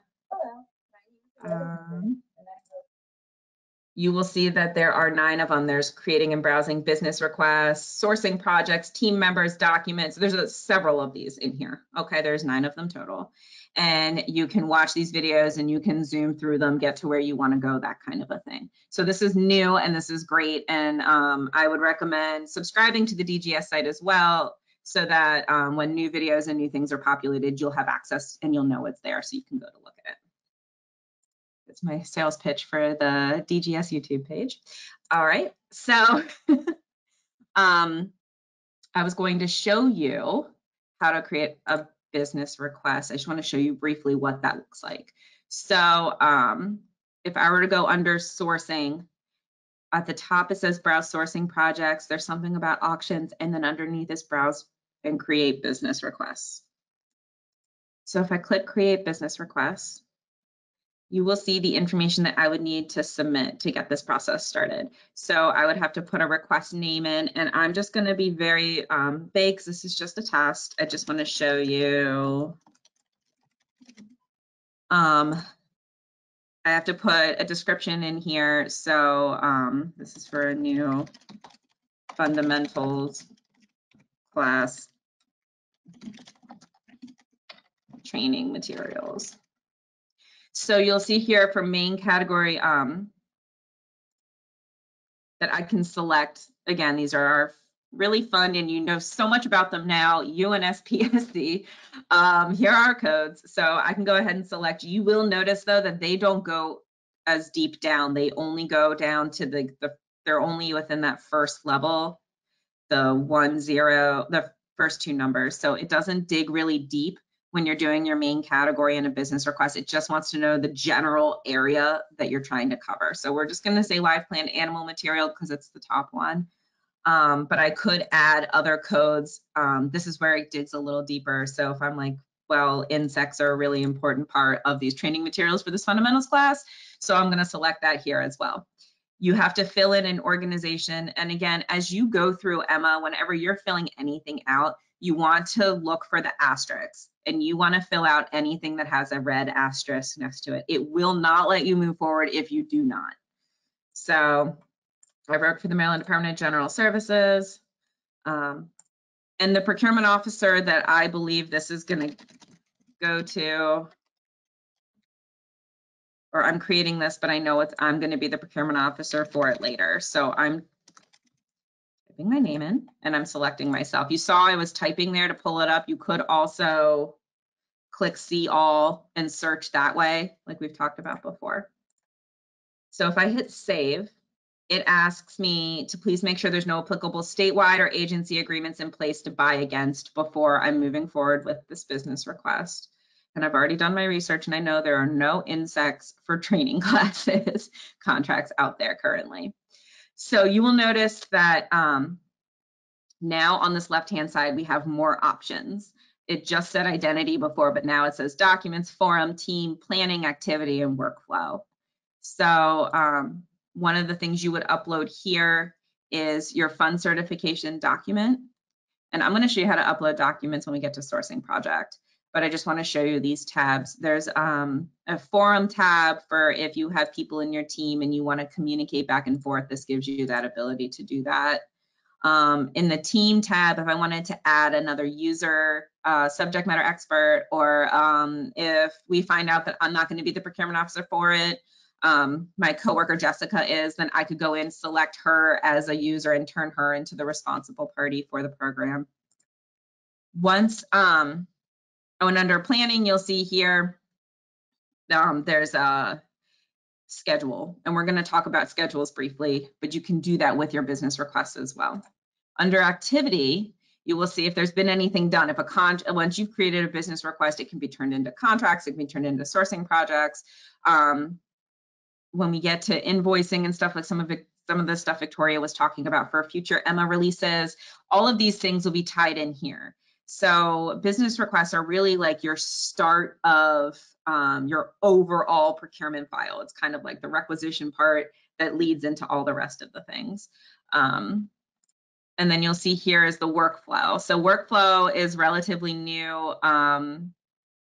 I believe the functionality has always been there, but we haven't been really using the workflow process until the latest release that went out. And we're going to talk about workflows a little more later, but I just wanted to show you what it would look like. So right now, anything that's green means that it's been completed. Anything that's orange means that it is the current step. And then when it is, I don't know if that's clear or white, but either way, that means that those are next steps that are not available to you yet. If you are the person responsible for a workflow process, so for instance, I created this, I still have to upload a document. I need to maybe add some team members and stuff. So I'm not ready yet to move this forward, but when I am, I have buttons up top that are green or red saying like, yes, this is good, or no, this isn't good. And you will notice as you work through workflows, if you have those buttons, then you are the next step in a workflow. If you don't see buttons up there, that means you are not the next step. It is waiting on someone else to move it forward. So we'll talk about that a little bit as well later. But I just wanted to give you a brief overview of what a business request can look like and how there's really not a lot of items that you need to populate to move this one forward. I am going to hop back over to my PowerPoint and talk about sourcing projects, though, because sourcing projects are more, there's more detail and that you need to utilize in order to move forward with these. So a sourcing project, the definition that's up there is the one that we were given actually when we used to do the eMMA 1.0 rollouts back in July of 2019. But basically, the sourcing project is where all of your pre-advertisement, your advertisement, and your pre-award work goes. So sourcing project is kind of, if you need like a visual, it's kind of like the parent, okay? And then when you do your project solicitation, that's like a child to that parent. And when you do your contract, that's like another child to that parent. So this, we want to use eMMA in its full functionality. And part of that is like a, and I hate using this phrase, so I apologize if I'm doing it. It's like a soup to nuts kind of a scenario, right? We want to be able to put our pre-advertisement stuff in here, all of our requirements gathering, all of our documentation. We want to put it together. Ultimately, what we'd like to do is do all of our work through eMMA. So there aren't various emails floating around, like if someone changes jobs or if emails can get deleted or sent to the wrong people accidentally. If you do all of your work through the eMMA system, none of that happens. And if someone leaves, all of that documentation is still in one place so that your coworkers, your supervisors, they all have access to it and they can change who the procurement officer is that's responsible, but all of that data and information is still there. Nothing gets lost. And that is so important. I'm sure all of you have worked with people who have left and then you're scrambling, trying to find access to their emails or trying to figure out where they were with projects. If you do everything in eMMA, then you don't have to worry about that part. So in sourcing projects, like I said, sourcing project is like the parent. So this is where your building everything and you're putting it all together. Then when you go to create your project solicitation, it is attached to the sourcing project. The business request you created is attached to the sourcing project. The contract you create, you link it to the sourcing project so that there is a beginning, a middle, and an end to your project in eMMA, and you have access to it, and anyone else has access to it who, well, you know, who has the appropriate authorities and permissions. So what I'm going to do, and you'll see on the right-hand side of the screen here, it shows you a screenshot of what it looks like when you're in a sourcing project, all of the different tabs that you have. So what I'm going to do is create a test sourcing project and just briefly go through the main and important tabs for sourcing projects so that you can see what it looks like when you're actively going through it. And again, there are quick reference guides and a video about how to create a sourcing project. So if, and there will be this video. So you have a lot of different ways to hear my voice tell you how to do this. So I'm going to go back over here. I'm going to click on the eMMA icon just to take me back to my home screen. And I will show you here, you know, we discussed the navigation history. If I click on this, you know, I've been through a lot of different screens right now. I could go back to any of those screens, starting with my profile, you know, and moving back. If I wanted to look at this business request that I had started creating, I could click on this again. So it's really cool. It does, I just wanted to show you that in action. So if you are creating a sourcing project, you would click on sourcing and you would click create project. Okay. So again, what's really important to take note on is that anything with an asterisk needs to have information filled out. If you do not, you will notice that there will be an error besides this error, that this is not production, but there will be another error at the top of your screen telling you what is wrong and what you need to fill out. And you can actually click on the error and it will take you directly to where that problem is located in your project, and it'll highlight it in red for you. So you know exactly what you need to fill out and what you did wrong or what you forgot or whatever. So in this scenario, you will also see, by the way, that there are little I circles. Those are information. So for alternate ID, it's letting you know that if you populate this, this is going to be made visible on your solicitation. I always recommend adding your alternate ID. This could be your specific contract number for your agency. If you have a FEMAS number, this would be a great place to put that number. If you know what the FEMAS number will be, this would be a great place to put that number as well, because it helps you track. Reporting will be an option in one of the future eMMA releases, and being able to track your projects with the numbers that you use actively, not just the eMMA number, is extremely beneficial. So I can't say enough to fill it in, even though it isn't asterisked. Of course, I'm going to go against that and not put something in here now because I don't have an alternate ID for this sample. But just for what it's worth, I would very highly recommend putting that in there. Now, project type. This lists out all of the different project types that are available to you within the eMMA system. And they go from emergency to public notice, small procurement categories 1, 2, and 3, IFBs. And then there's something called a double envelope and a triple envelope, as well as secondary competition. And there's a couple other templates in here. If you aren't sure exactly which yours qualifies as, you can click the See All button. And this is pretty cool. I don't know if any of you have noticed this or not, but for this specific project type dropdown, it actually gives you a detailed description of what would fall under each of those categories. So I think that's pretty neat if you aren't sure if you're a small procurement category 1, 2, or 3, those kind of things. I will say, I know that the term double envelope and triple envelope might be new to you, that the best way to think about that, these are for RFPs, they're for proposals, right? And the best way to think about a double envelope or a triple envelope is to think of like when we used to receive them manually. If you had an RFP out there and you received a technical folder and a technical envelope and a financial envelope, those are 2 envelopes.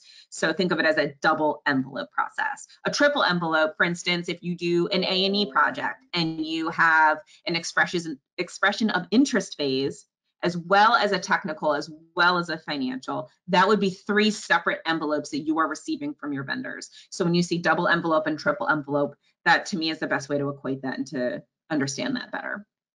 So for the purposes of this project, I'm going to select IFB to move it forward.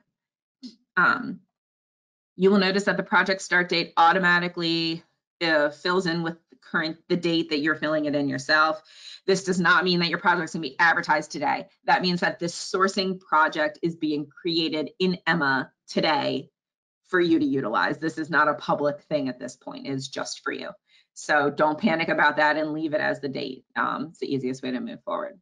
If you had a business request, you could click this drop down here and you could select the business request that links to it. This is important to keep that whole soup to nuts idea moving forward. This is a really important step there.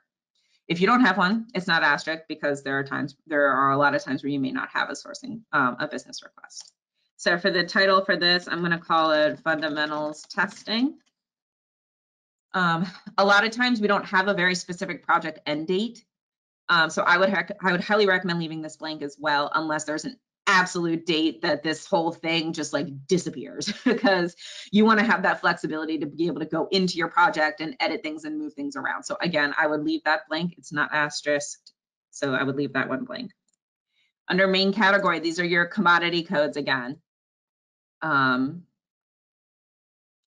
when I click see all, you know, I can decide, I can pick which one this applies to. And if I want to look for, I type the word test in to see if I can find anything that has to do with testing. And you'll see it brought me to this right here, and it highlighted it in yellow for me. It says it's under oil and gas drilling, which is under mining and well drilling machinery. And it's for fixturing and test equipment. Well, it doesn't really apply to what my test is for. So I'm going to click on this little arrow here, which if you just hover, it says next result. And it went down one more underneath that to text fixtures. But again, this has to do with mining. So that's not what I want. So I'm going to click next. And then you'll see I could keep going this way. This one says lens testing equipment, which if you scroll up to where that originates is industrial manufacturing and processing machinery and accessories. So every time you click on this button, it takes you to the next available result. So anyway, we're going to just go ahead and stick with cats though, because we like cats today, but obviously you want to pick something that's very specific to the type of work you're looking for. Also, when you're advertising a project, a lot of times you're not just utilizing one code. You have a main code, you know? So let's just say our testing is for testing of cats' intelligence, okay? But we also want to have other animals available to us because we need to have other types of subjects. How do we know that the cats are the only ones, right? So you want to be able to go under other commodities and pick other codes that apply. If you're doing a construction project, like just say you're building a building and the main code you want to use is concrete. There's a lot of concrete work, but you also have a lot of other areas of work that are involved that you want to make sure this project, when it gets advertised, goes to all of those other vendors as well. You want your site preparation vendors, you want your demolition vendors, you want your electrical and your HV, you want all of those vendors, right? You want them all to see this because you want them all to look at it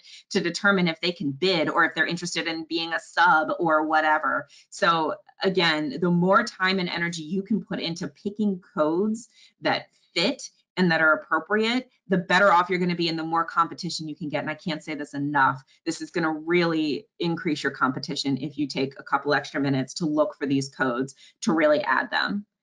So I'm going to add a couple here, but obviously you would want to make sure you're very specific about which codes you're adding.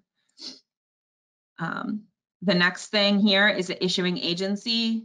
So I am DGS, so I'm going to put my agency in here. If you're doing this for something that involves other agencies as well, it gives you that opportunity to enter that information here. MITDP award is for major IT project. This is not regular IT procurements. This is a major one. And if you know you would know you're doing an MITDP award. So if this doesn't look familiar to you, then you're not doing one. So don't select it, because what this does is it adds to reporting processes and different workflows. So you want to make sure that you're keeping that correct.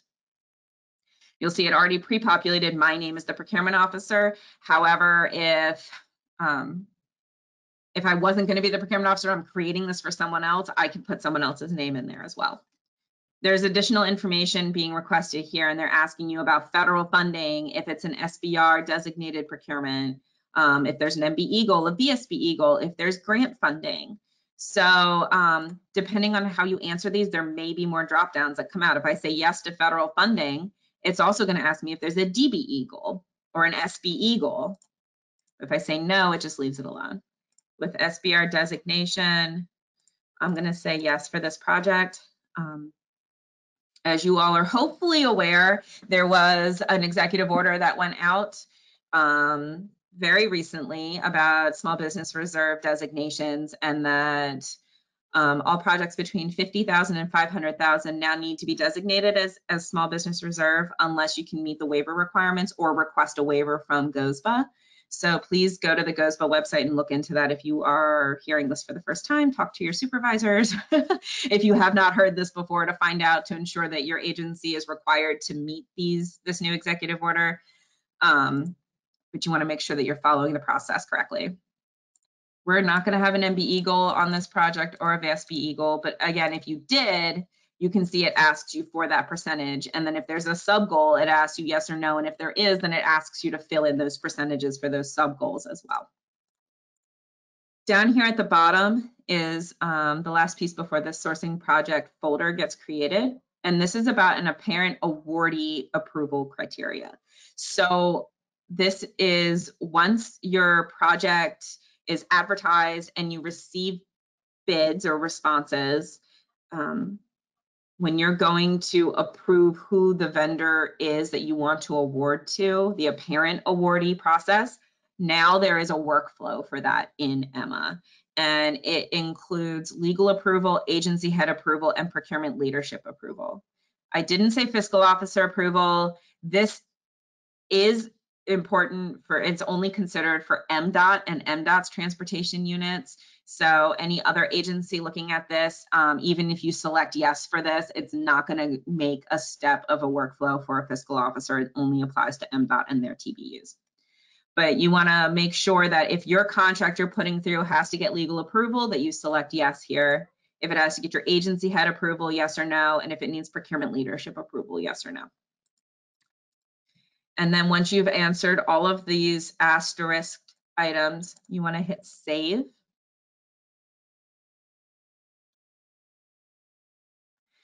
And now you have created a sourcing project. So you have your parent folder, right? You have your main folder, and you'll notice that you now have an eMMA number. In this case, it's BPM 021913. And again, these numbers, they're not, they're just generated numerically. So if I go in and create another one now, it'll be 914. There's nothing secretive about what these numbers mean or how they impact anything. So what I'd like to do is just finish going through a couple of these tabs for sourcing projects, and then we'll take a break. I think that's a good spot in the middle there. So this is your project info tab, right? And this is all the information that you've already filled out. Underneath of that is a team tab. And there is a quick reference guide on how to create teams for your eMMA purposes.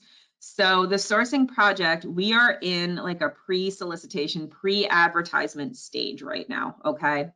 What we want to potentially do here is add team members that might be subject matter experts. Maybe you want your supervisor to be added. And what's going to happen is when you add people in here, they then have access, certain different kinds of access to your project in eMMA. As the responsible profile, there can only be one responsible profile per project. And as the responsible profile, I am the only one who can really edit and delete or move things around. I am the one who has all of the control of my project. I have the ability to change who is responsible as well. So if I know, just say I'm starting off with this project, but I want to give this to one of my staff because I no longer can do it, or they're ready to do it, or whatever, I can change the responsible party from myself to my staff member and keep myself on as a subject matter expert. So you have some flexibility, you have some power. If you struggle with any of that, you can also go to the local admins. Every agency should have a local admin, or you can go to the eMMA help desk for assistance there. So I'm just going to show you how to add another user. Right now, I'm going to add my dear coworker, Jessica Certain. So I just typed her name in here under keywords to search. You can also search by different methods. You didn't have to type her whole name in. I just knew I didn't want to search through all the Jessicas that are in the eMMA system to find her. So once I found her, you want to confirm that is her. Some people do have multiple email addresses or accounts in eMMA because they may have changed agencies or last names or whatnot. So you want to make sure you're selecting the correct person. I'm going to click on her, and you'll notice in the background on the team page itself, when I click, it added her there, okay? And when I deselect her, she's gone again. So once I select her here, there isn't a save button for this. I just X out of this box, and she has been added to my list of teammates. So it automatically added her as a subject matter expert. I could also add her as a contributor. And in the team's QRG, it goes into detail about what each of these different profiles means and what their accessibility is. But let's just say that Jessica is one of my end users, and I just want her involved so that she can help send me documents and work on a schedule for this pre-solicitation process. So when I have her here, now she's saved as an SME. I select save. She can now go into eMMA, and this will come up as a sourcing project that she has access to. And she can go in and she can add documents to our pre-solicitation phase. And she can be given projects in the schedule, and she can send me discussion questions and stuff like that. There's just between us. I can add a lot of people here. Like I said, I can add more subject matter experts, like more end users. I can add people from other agencies. If you're collaborating with another agency, you can add people here to work with you. So for your teammates, and then just say, I'm like, you know what? I don't need Jessica on this anymore, or oops, I added the wrong person. All you have to do is click on the X next to their name and it gets rid of them. So it's really easy to correct that. And hopefully if it was incorrectly done, that you find that quickly so they don't have access to it when they shouldn't. The schedule tab, I am not going to go into detail about this tab. I just wanted to let you know that you have the ability to schedule tasks, and it comes pre-set up depending on the project type that you selected. So I selected IFB. So it came up with a list of 16 different actions that if I wanted to schedule these or give them, look, it says it's assigned to me, but I could change this and say Jessica has to schedule the initial planning meeting, and Jessica has to do specification drafting, and then I have to get agency approvals, or I have to set up the pre-bid. And I can put dates in here for when they have to start the task, when they have to finish the task. You can update how far along you are with it. So this is a really great schedule. It's a really great tool to use versus maybe emails back and forth or calendar appointments in your your Google Meets calendar or Outlook or whatever you use for your agency.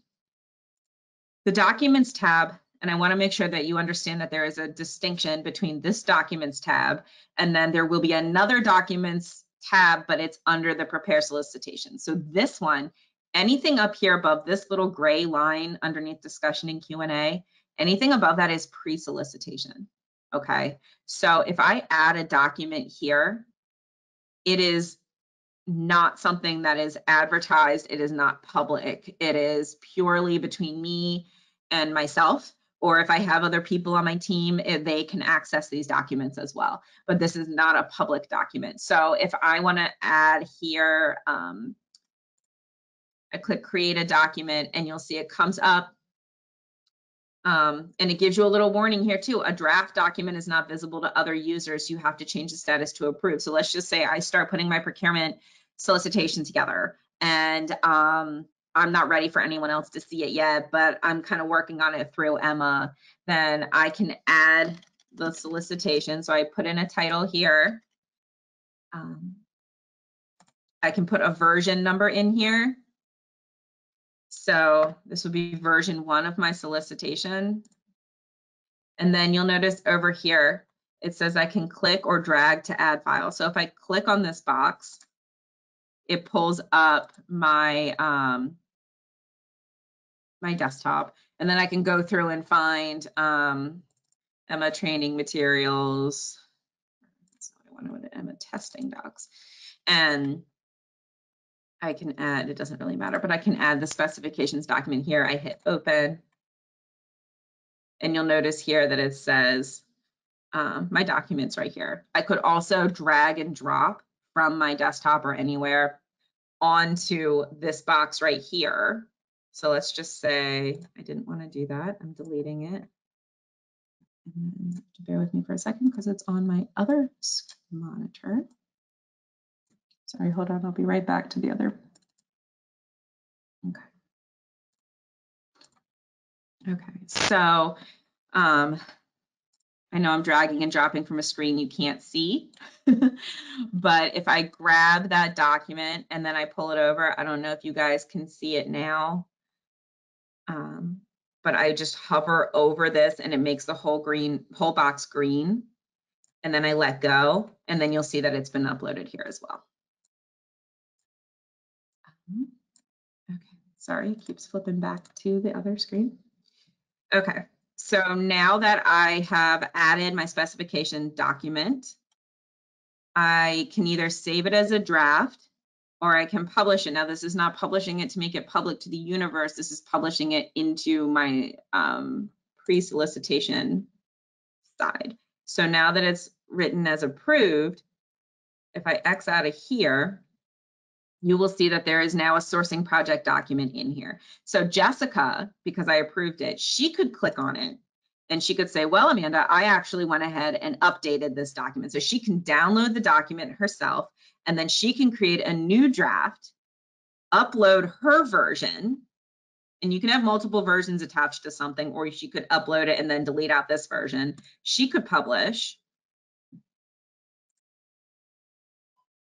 And then you'll notice here it says, and it would have had her name here for when it was last modified, and it says version 2. So now when I hop in, I'm like, oh, I only uploaded it once. So she obviously made some edits to it, and I can download the document from here, and then I can access this and move forward. So this is a great way, instead of having to send emails back and forth, you can just upload through here, and it keeps track of the versions for you.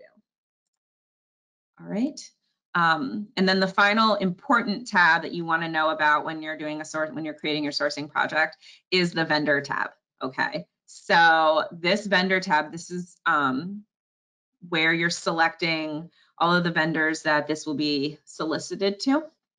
So to do that, you would click on this little ellipsis here, these 3 buttons. And again, we have a QRG for this, which will go into more detail. So I'm just showing you briefly how this is done. So it's selecting the one commodity code I used, which was cats, and it automatically populated with all of the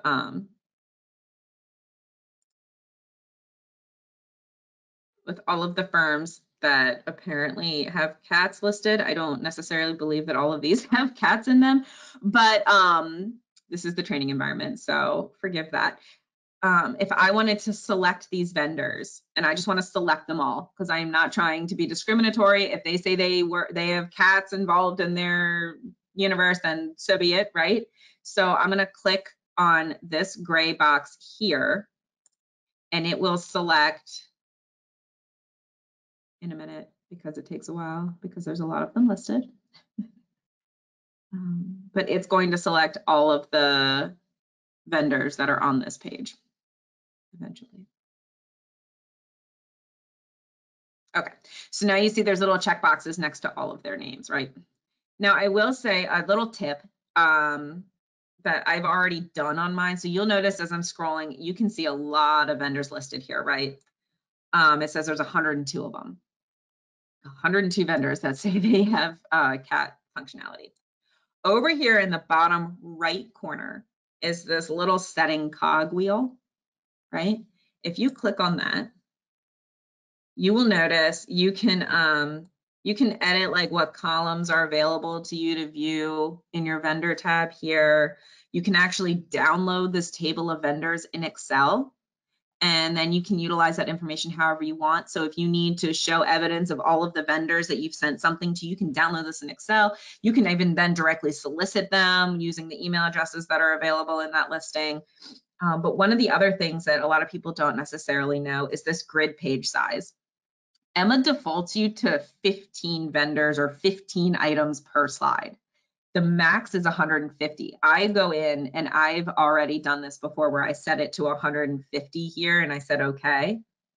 And that allows me to see obviously up to 150 on one page. And this makes it really helpful because if there were more than 102 results, if there were say 167 results or something like that, when I click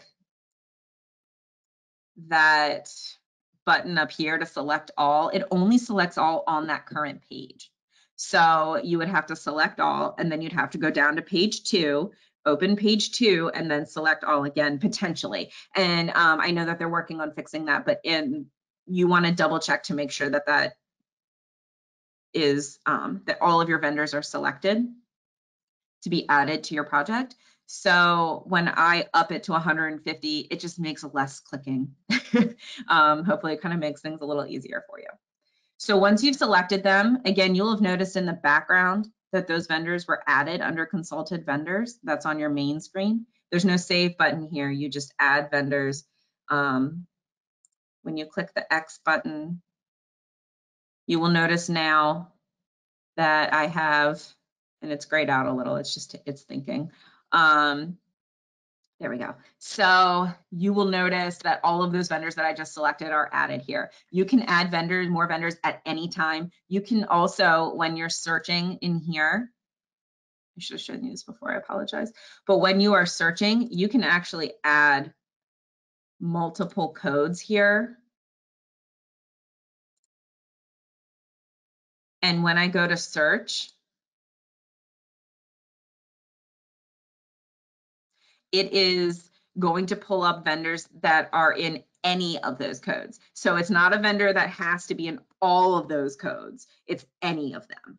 So you'll see here, anything that's kind of grayed out, that is a vendor that I've already added. They've already been selected, but all these other vendors, they're new. They weren't in the CATS code, but they are in live plant animals and or livestock. So when you go in to do your vendor codes, I would suggest adding all of the commodity codes that you've selected in your sourcing project, put them all here, and then go ahead and, and click this button and add them all as you go. And that will get you all of your vendors. So once you've done that, you want to make sure you hit the save button. If you do not hit the save button, it will not save. And you will not have any vendors listed here, and the project will not let you post a solicitation without at least one vendor being selected in this vendor tab. So you need to make sure you have at least one vendor, if not hundreds or 1,000 or however many vendors that you want this to go out to. So once you hit save, that is all the basic information you need for your sourcing project. So the next step would be to prepare your solicitation, which would be this next tab here. Victoria, I think this is probably a great time for a break. I was just clicking my mute button. Before we take the break, and it's ideal. Can you please assure everyone that if there are 300 pages of vendors in the commodity code, and they don't go through and select each page, which is fine, that later you'll show them how to have it sent to all vendors in the commodity code, the solicitation. But you just have to have one selected to move forward, right? Yeah. So the vendors screen here, it basically allows you to send an additional email to all of these vendors. If you don't select a lot of vendors here and you just select a couple, or whatever, it's going to send an email to that vendor or however many vendors you have here. Once you actually publish your project, and it will actually send an email to all vendors and all of the commodity codes you've selected, as long as you've selected commodity codes. If you've only picked one code, it's only going to send it to those vendors. It'll be discoverable by anyone if they search for it, but if they don't know to search for it and they weren't sent an email, they may not see it or find it. So yes, Victoria is correct. I try to put as many vendors in this vendor tab as possible because I want them to get that direct solicitation email from me about this project going out, as well as the notification. So they end up getting a couple emails about it. But if you don't add them here, they will still get notification once you hit a notify commodity vendor button at the end of your advertisement, like before, right when you post it. So yes, you are correct, Victoria. Don't freak out too much. But you can also go in and add vendors at any time to this tab. Yes.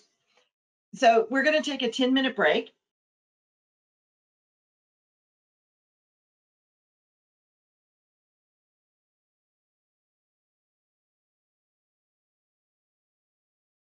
So we are back, and we've gone through the first 2/3 of our webinar, and I am going to be handing it back to Amanda so she can pick up with how to prepare your solicitation to be published in eMMA.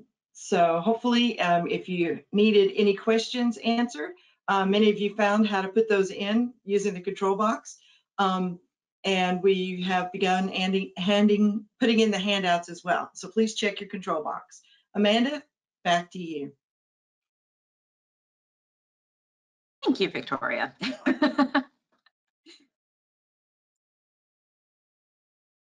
Okay. Welcome back, everybody. I hope you all had a good break, and I know it was short. We're going to go through the rest of our slides here, and I'm going to show you how to create a solicitation in eMMA, and then we're going to go through workflows a little bit as well. So solicitations. So the whole sourcing project part was our creating that parent, right? So now we are creating a child. And this child is our solicitation. This is what you need to advertise on eMMA, what a lot of you are required to post a solicitation on eMMA. So this is how you satisfy that requirement. So this slide is just a screenshot. So I'm going to go ahead and actually open it up. So I'm going to continue with the sourcing project that we just created to finish off advertising this project. So once you've added your vendors, you can, for the record, you can walk away from this project. So let's just say you did all of that. You can do that at any time in your project. Again, nothing is public at that point. So let's just say you created it and now you're ready to, and that was like a week ago, a month ago, whatever. Now you're ready to go in and advertise this project. You've put together your solicitation. You are ready to go. So in order to access it, you go back to sourcing and you click browse sourcing projects. And again, there is a quick reference guide on how to advertise a solicitation. So I would refer you to that if you want the step-by-step details. And there's also a video for this on the YouTube site as well. So again, the way that eMMA automatically puts your puts projects is in order of ID number. So this is your sourcing project ID that eMMA gave you, which is the 913. So you'll notice when you click browse sourcing projects that it does have right here, it says filters, it says limit to my scope.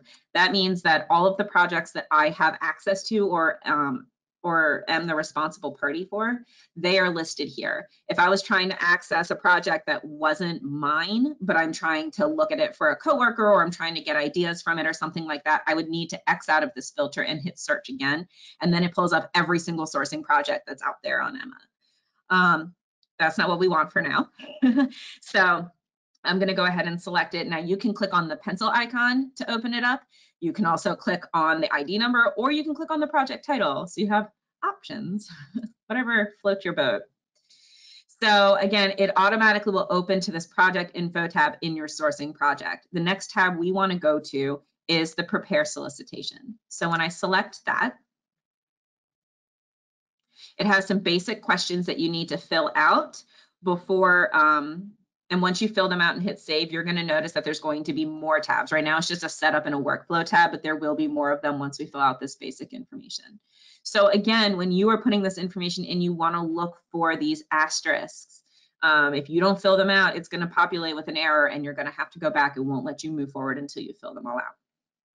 But you will notice it pulled the title over. So let's just say you started out this project with calling it fundamentals testing, but now we've realized that it's really testing for animals. So I can update the title of this project this way, okay? For solicitation type, this is how you're doing your solicitation, whether it's an IFB or an RFP, a small procurement, a request for quotes, a request for information, all of those different types of solicitation types will pull up here. But something important to note is that depending on the project type you selected under project info, only certain types of solicitation types pop up here. So if you started off this process thinking it was going to be a small procurement category 2 or 3, and throughout you've realized, nope, this is going to be an IFB or something like that, or vice versa, you're going to have to go into project info and you're going to have to revise the project type. If you have to revise the project type, it is going to delete a lot of information out and you're going to have to redo it. So it's really important that when you put your sourcing project in, that you know what type of project you're going to be doing in advance so you don't have to duplicate effort and duplicate work. So you'll notice that my only 2 solicitation types open for me are IFB, an invitation for bids, or an invitation bid for bids with minimum qualifications. I'm just doing an invitation for bids for this project. You will notice that there's a summary spot. And this is where you want to put, you know, something basic, but something that gives this right here, the stuff on this screen is what your vendor, what community is going to see. It's what the public is going to see right when they open up the project. So you want to put something in here that tells them what this project is about. And you'll notice that when, because I logged off of it, see how this changed it again? I have to do that. And if I hit save, you will notice, like I said before, that if there are errors, if you didn't fill something out, it tells you, hey, you didn't fill out the due close date. It must have a value. So if I click on this, it shows me right here. It brings me directly to the box that it wants me to fill out, and I need to fill this out, which I will fill out. But I want to go back over to the summary first. So under the summary, when I click on it, you're going to see it brings up all of this different kind of font, size, color. You can get creative or you can stick to just regular black and white text, but you can change the type of font, the size. You can add emojis. It really has a lot of options. I don't know if they're all necessary, but they are all there for you should you decide to use them. Some things that might be important to express, maybe bolding or underline something. If there's like a specific time frame or a specific requirement that's involved, you may want to put something like that in there and use some of these extra items here. You can also copy and paste from other areas into here. So there's a lot of options. So I'm just going to write a basic, this project or this solicitation is to find a vendor who can educate and train. I know this sounds silly. I apologize about the silliness, but it's the middle of the week, right? Train cats for fundamental eMMA training. We can train cats to do our training for us, all the better for it, right? So underneath of that is an additional information and instructions. I like to tell people here to put a note to your vendors about where they need to submit their bids. So something that can be very confusing to the vendor community and to procurement officers too is how you're accepting bids. Sometimes I know that prior to eMMA, some people were using email and marketplace to receive bids electronically, like through a quote sheet there.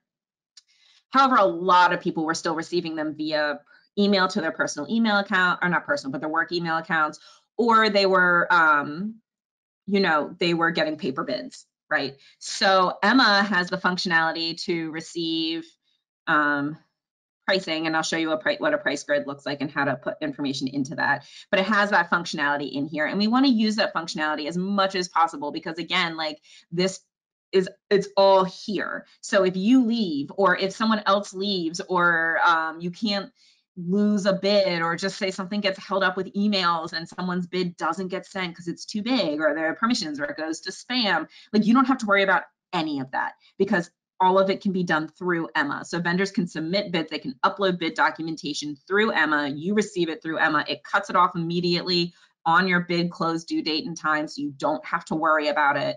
This is a really great feature that we want to encourage you guys to use as much as possible. And I recommend in this additional information and instructions to let them know how you're accepting bids. So for this, I would say like bids are to be accepted via the price grid function in eMMA only. Obviously in my solicitation, I need to explain that. I need to tell them how to do it or what to do or how to figure out where to go to do all of this. But if you put this note here, then as soon as a vendor opens up your solicitation from the public view, they will see this. And it's really important to give them as much information as possible. If you are one of the agencies that does not do your actual procurement through eMMA, like if you're one of the counties or schools, I know that some agencies use BidX and stuff like that to do their procurements. So you're not actually posting a lot of information in eMMA. You have to post the advertisement there, but you want them to go somewhere else to get your documents or to submit responses or whatnot. Alternate link here, that's where you want to put that website. You want to tell them where they need to go, and you may want to include the instructions under this additional information and instructions as well. There's also a box right here for pre-bid proposal conference. If you select that, it makes it mandatory to fill out the date and details. So if I'm going to have a pre-bid meeting, I click right in the box, and I'm going to have this pre-bid meeting. Now I'm giving 2 days, doesn't feel like a lot of time to give someone, but this is just for an example purpose. But let's just say I'm going to have a pre-bid meeting at 2 o'clock on the 26th. And then I would say, like, you know, meeting to, if I could spell it correctly, to be held electronically, please see section 3 of the advertised IFB for attendance instructions. And then I'm letting them know where, when, how. Now, if we're ever able to open back up or you're able to have meetings in person, you would want to tell them the location, date, and time, and also how to attend in this section as well. Over here to the right, you have response dates. You will notice that some of these are grayed out, and that is okay. Do not panic. The most important date that you need to put in here is your due date. So if I'm going to say that when I click inside here, it pulls up the calendar. You can look at any of the dates. You can go out years. You can go out, you know, I can pick what year I want to use, what month. Down here at the bottom, they give you like a +1, that's 1 day, +7 is 7 days, 14 is 14 days, 1M is 1 month, 3M is 3 months. So if I'm like, you know what, I want to push this out 1 month, I click that, it automatically pulls me to 1 month from today. Remember that when you're putting your bid and your due dates in here, to keep in mind the COMA rules about having to be advertised for 20 days for anything over the small procurement or over the threshold. You want to, and we generally say 21 days because it makes it safer, so you're not cutting it too close. The longer you can keep something out, the better, because obviously more vendors will have access to seeing it and being able to submit a response. Then you have to put a time in here. As you can see, they go in like 5-minute increments. I'm going to say 2 o'clock because I like that time. And that's all that you need to fill out for this. It will automatically populate, like when you publish it, it'll automatically publish it.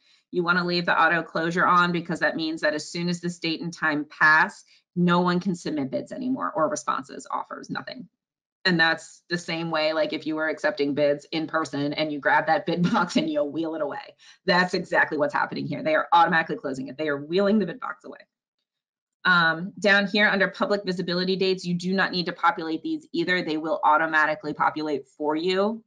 You have the ability to change when something's publicly visible. I would not recommend it. If you need to, I would talk to your local admin or reach out to the help desk to confirm that that is what you're looking to do. Because sometimes when we add things in here, it can change when the public sees it, and maybe you need them to see it immediately or in a week or whatnot. So the final piece down here is under advanced options. There are check boxes that automatically check depending on the type of solicitation that you're using. Some of these, there you may see more options depending on what type of procurement you're doing. You may see less. It automatically wants you to say the solicitation is visible to public, that the responses will be sealed. These are not, these two right here, I cannot unclick. That's just automatic for this type of procurement. There's a tab that says vendors must acknowledge and identify intent to respond. I recommend keeping that on here because when a vendor goes to look at your project, there's this question at the top that says like add to my solicitations, and then ask them if they're interested. Now they can say yes and still not submit a response. No one's going to hold that against them, but that helps you when you're reviewing interest in your project. If you're concerned that there's not a lot of interest, so you had a low attendance at your pre-bid meeting, then you can look and see how many people said they were interested, and you can reach out to those vendors or to the other vendors and just say like, is anyone else, like, what is the interest of reminder that we're doing this, or that the bid date is this, or we're going to hold a second pre-bid and this is that, you know, it kind of gives you that feel for the level of interest out there.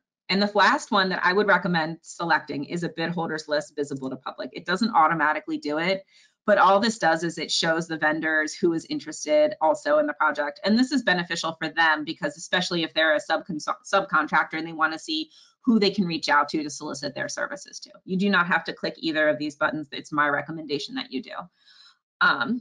So once we've filled in all of our asterisked items, I'm going to hit save. And now you'll notice what I was telling you about before. So now instead of just saying setup and workflow, it also says questions, pricing, attachments, scoring, setup, and invited vendors. So you have quite a few more. Something else that's of note is that we are in round 1 of our project. So once you advertise, if you have to do an amendment or something like that, you will be changing the round to round 2 or round 3 or however many amendments that you have. So it's important to know that this is the first round of this project. And after the title, you'll see the status. It says draft. It also says your status here under the setup tab, but if you're in a different tab, if you're under attachments, for instance, you can still see that this is the draft step. Sometimes you may click around and you could end up in the wrong round. Like if you're doing an amendment and you end up like trying to add things to round 1 and things don't look right, it's always a good idea to click on this drop down. And again, this only has 1 round right now, but you'll be like, oh, it's because it's trying to add it to round 1, but I'm in round 4. And that makes sense. And once you click it, you'll be able to have access to the things you need. Okay, so when I had hit setup, you'll notice now there's a new box here that says sealed responses. And it says the sealed responses option's been selected. So all the submitted responses will be available only after the due date and the responses have unsealed. So this helps you too, right? You know how sometimes if you receive emails, bids through email, you may accidentally open it and then you're freaking out because you're not supposed to look at a bid until after the bid due date and time have passed. This makes it so that you cannot look at these bids until the bid due date and time has passed. So again, it kind of helps you keep you on track that way. And you will also notice this little orange error message. So I was going to bring this up later, but I'm going to do it now. When you see these errors, like a red error, an orange error, or just like green things, think of it like a traffic light. Okay. So when you see a red error, it's telling you you cannot go through this light. You cannot move forward until you correct whatever is missing. You should not run a red light. If you try to run a red light, you could get a ticket. There are repercussions. You could get in an accident. There's all sorts of things that go on. So it's like, you can't do that. We're not letting you get in an accident. You can't move forward until you do this. The orange errors, or it's not really an error, it's more like a notification. These are more like the yellow light things, right? So this is like, in this situation, it's a warning like, hey, your solicitation has to be in open status in order to send notifications to your vendors that this is out there. So right now, remember how I said we were in a draft status. So this means that no one in the public can see this right now. And so this is like your little like heads up, like, hey, don't think you're done. This isn't posted yet, you know, that kind of a thing. So I just think that's a kind of a good analogy if you're wondering about these things. You'll also notice other orange ones as you move forward with things, and they'll be like, you haven't uploaded this document yet, or you haven't done this. It doesn't mean you can't move forward if it's orange. It just is a good idea to do it. You know, when you come up to a red light or a yellow light, do you zoom through it or do you stop? Like that's the kind of thing. It makes you stop and think about it for a minute. Okay, so there's a couple of important tabs I want to go into today. One of them is pricing. So if you're receiving electronic responses, you want to add pricing here. We plan on doing some more training with the price grid and such in the future. But for right now, I just want to show you quickly. You have here, it shows you item codes, types, labels, description, commodity, quantity, unit of measure, which is what UOM stands for, a reference price, a target price, a unit price, and a total. You will notice on this screen that anywhere there is a V in parentheses, that's what the vendors are going to see. So they're going to see this item code and type and label, but the detailed description does not have that. So they are going to have to, so if you type a description in here, the vendors aren't going to see that. It's internal, it's for you. Same. So I just wanted to let you know that some of these things that have the V after them, that makes it vendor public. Some of them like a reference price and a target price, if you enter that in, like you have an engineer's estimate or something like that, you know how much you think this should cost. You can put that figure in here and the vendors aren't going to see that. But then when you go to get bids in and you're analyzing them, you can see right there what you thought it would be and how much they said they would pay, and you can see the difference between the two. So in this situation, the item code, that's just the number, the bid line item number. You can change it. It doesn't have to be this. This is just what they automatically populate, but you just have to make sure that each code is unique. So if you do 1, 2, 3, that's fine. Just don't do 1 and then try to do 1 again. It won't let you do that. And they have required items, price adjustment, optional items, or additional fees for item type. So that is a drop down. For item label, that's just the title of the line item. So I'm just going to say cat training. You can pick a commodity if you want to add one to it. But the next required item is quantity. So I'm going to type 12 because we want a price for the training for cats once a month, or for every month. So I'm going to hit 12, and then under unit of measure, I'm going to start typing month, and you'll see that MO comes up. Okay. So after I've entered, this is my line item. I'm good with this. I have to hit save. And once I do that, you will notice that it has created, eventually because it's slow, sorry. You will now see line item 1 right here, cat training, 12 months worth. And that's what the vendors are going to see as a line item. Now, if I wanted to add another line item, I could keep doing this manually. So each time you enter stuff in, you hit save, it saves that one and automatically adds a new item. If you don't add anything here and you just move on, then it just keeps the one line item. It doesn't like have a blank line item or anything like that. You also have the ability to export your grid to Excel. And from there, as long as you don't change any of the setup of the document, you can actually like copy and paste things in. So just say you have 300 line items, you don't want to manually type 300 line items in, you can export the grid to Excel and enter them in. Just ensure that you do not change the columns or the structure of like the integrity of the cells, because if you change them, then when you go to import the grid back in, it won't be able to communicate with itself and you could run into some issues there. I'm not going to go into detail about that, but we will cover that. I believe that's in the QRG, and we plan on covering that in future trainings as well. Next, we go to our attachments page. So this is where you want to upload your solicitation document. So you could click create a document, which is exactly how we did it before. You could also click attach existing document. So let's just say you went through and you updated this, the solicitation document, you went back and forth with your end users, or you just you put it in there ahead of time and it's good, you can pull your documents from your pre-solicitation process and hit save and close, and it will pull this document over for you.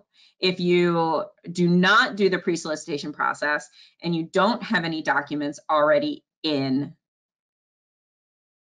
so see, it's right here. But if I didn't have a document already in there, I could create a document, and it asks you what type of document. Is it an amendment, an attachment, an appendix, commercial document, spec document, or technical document? So I say a specification document. And then I would, add my title. I would have to make sure I change the status to approved, because I leave it at drafted, then vendors are not going to be able to see it. Same here where I click or drag to add files like I did previously, and then you would hit save and close, and it would add your document here just like it did previously in the pre-solicitation, okay? But anything you add here is public to the vendors. So just keep that in mind. Whatever you put under this attachments tab is public. What's under this documents tab on the left-hand side, not public, okay? So we've added our solicitation document. I'm gonna go ahead and hit save here.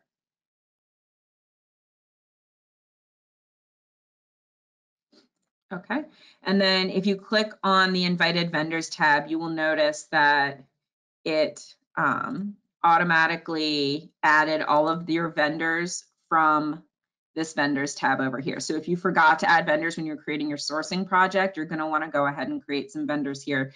This is who is going to get an email when you advertise the project. There is a workflow tab. It's very short.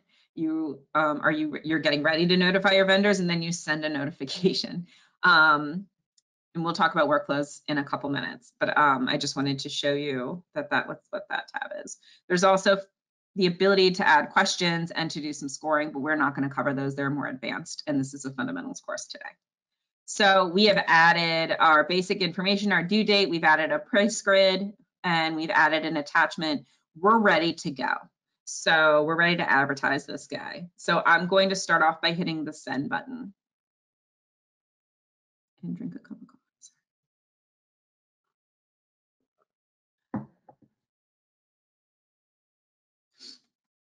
And after it thinks for about 6 years, my internet connection's a little bit slow, so I apologize about this. But once it's done thinking, it's going to pull up a screen, which is going to confirm that I wish to send this out there into the universe. And this is the step where if you've selected vendors in that vendors tab, and pulled them into your invited vendors tab over here, it's going to send those people emails. And at the bottom of the screen, it shows you what those emails look like, the language that's used. You can edit that language if you'd like to. But it gives all of the vendors the title of the procurement that's out there and a direct link to that procurement in eMMA. And I am sorry that this is taking so long. But after you confirm that you have at least one vendor selected to send this email to, and you've reviewed the email and you're good with it, you would hit send. And what that's going to do is now your solicitation is available to be publicly seen. Plus, it's got the notified commodity vendors, right? Well, yeah, so there's 2 more buttons to click after. Right. And I'm so sorry. I don't know why this is taking so long. It could be eMMA. It's not necessarily your internet, because you're not locked up. It's the server, I would think. And I imagine it's because it actually doesn't email these vendors. So, I mean, if you need to go back to the PowerPoint or something, that's fine. It may have gotten confused because you're wanting to notify people, and it's like, I don't know how. For a moment. There's no people, not in a training environment. Well, so after you hit send, then there's a button.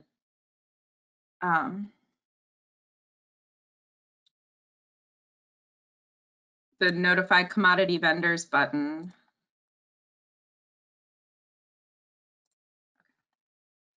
And that sends an email directly to all of the vendors that have access or that are listed in those commodity codes. And then After that, there will be a button that says publish notification. And when you publish the notification, that's what makes it officially final. It's out there. All of your vendors will be able to see it. What I like to do when I do a training is show you what it looks like for the vendors to see this project. It's clearly not sending it right now, so I'm not going to be able to show that to you currently with this project. We're going to give up on that. But if you go to your QRGs, you will see, again, I apologize, my internet just stopped in the middle. That's life, right? But basically you would hit a couple of green buttons and your solicitation would be published. It would be out there. Vendors would be able to bid on it. You would then be able to do your amendments and all of that other stuff. So what we want to talk about now are workflows, because they were introduced in the 1.1 eMMA training, 1.1 release. So here, there's key approvals and workflows that have been added to your solicitation process steps. So a brief definition of a workflow, is the sequence of processes through which a piece of work passes from initiation to completion. So I showed you like a really small one earlier, which just had like a couple of steps. And all of those steps were rectangles, which is an instruction or an action. If you see a diamond, that's like a decision point, like a yes or no question. And from there, it's going to go up or down or over to the next rectangle for an actual instruction or action to happen. And then the arrows are the movement to the next spot. So process flow diagrams shown here are intended to demonstrate the flow from a functional perspective. So it's not going to give you all of the detailed process steps in eMMA, just like what needs to happen next to move forward. But all of the workflows have these three basic commonalities. So where are the workflows and how does this impact you? So there is a workflow in the business request, which is not listed here. So the business request has a workflow. If you're going to be completing one of those, it has to go from the procurement or from the business owner, who is the person who initiates it, to a fiscal approver, back to the business owner, and then to the procurement officer to turn it into a sourcing project and move forward. That's one workflow. Another workflow is the apparent awardee approval. And this is for all the eMMA using agencies. These approvals are based on every agency's organizational chart and regulations. The approvals are required to be documented in eMMA in addition to any agency documentation requirements. And approvals are tracked in the workflows. So you're, and I'm gonna actually just go to the next slide to show you an apparent awardee approval workflow. So once you've advertised your project, you've received bids, they've come back, yay, we're good, we want to move forward, we've selected a vendor, we've done all of our research, we know that they're good. You will go into this workflow will be established. So you will be initializing it as a procurement officer. If it has to go to a fiscal officer as an MDOT, then that next step happens. Otherwise, it goes to your supervisor. And if it has to be approved by the procurement supervisor, you'll see the decision point here, it goes up, and the procurement supervisor then has the project in their inbox. And they have to go in, they'll get an email through eMMA letting them know that this next step is waiting on them.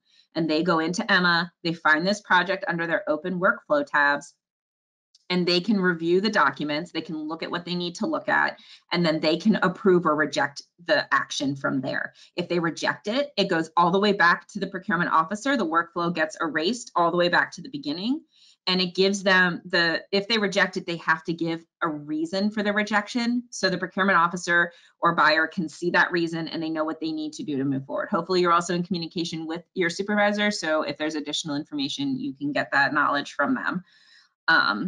But let's just say that everything looks good. The vendor is in good standing. There's like documents you need to upload, like a certificate of standing and a tax clearance number.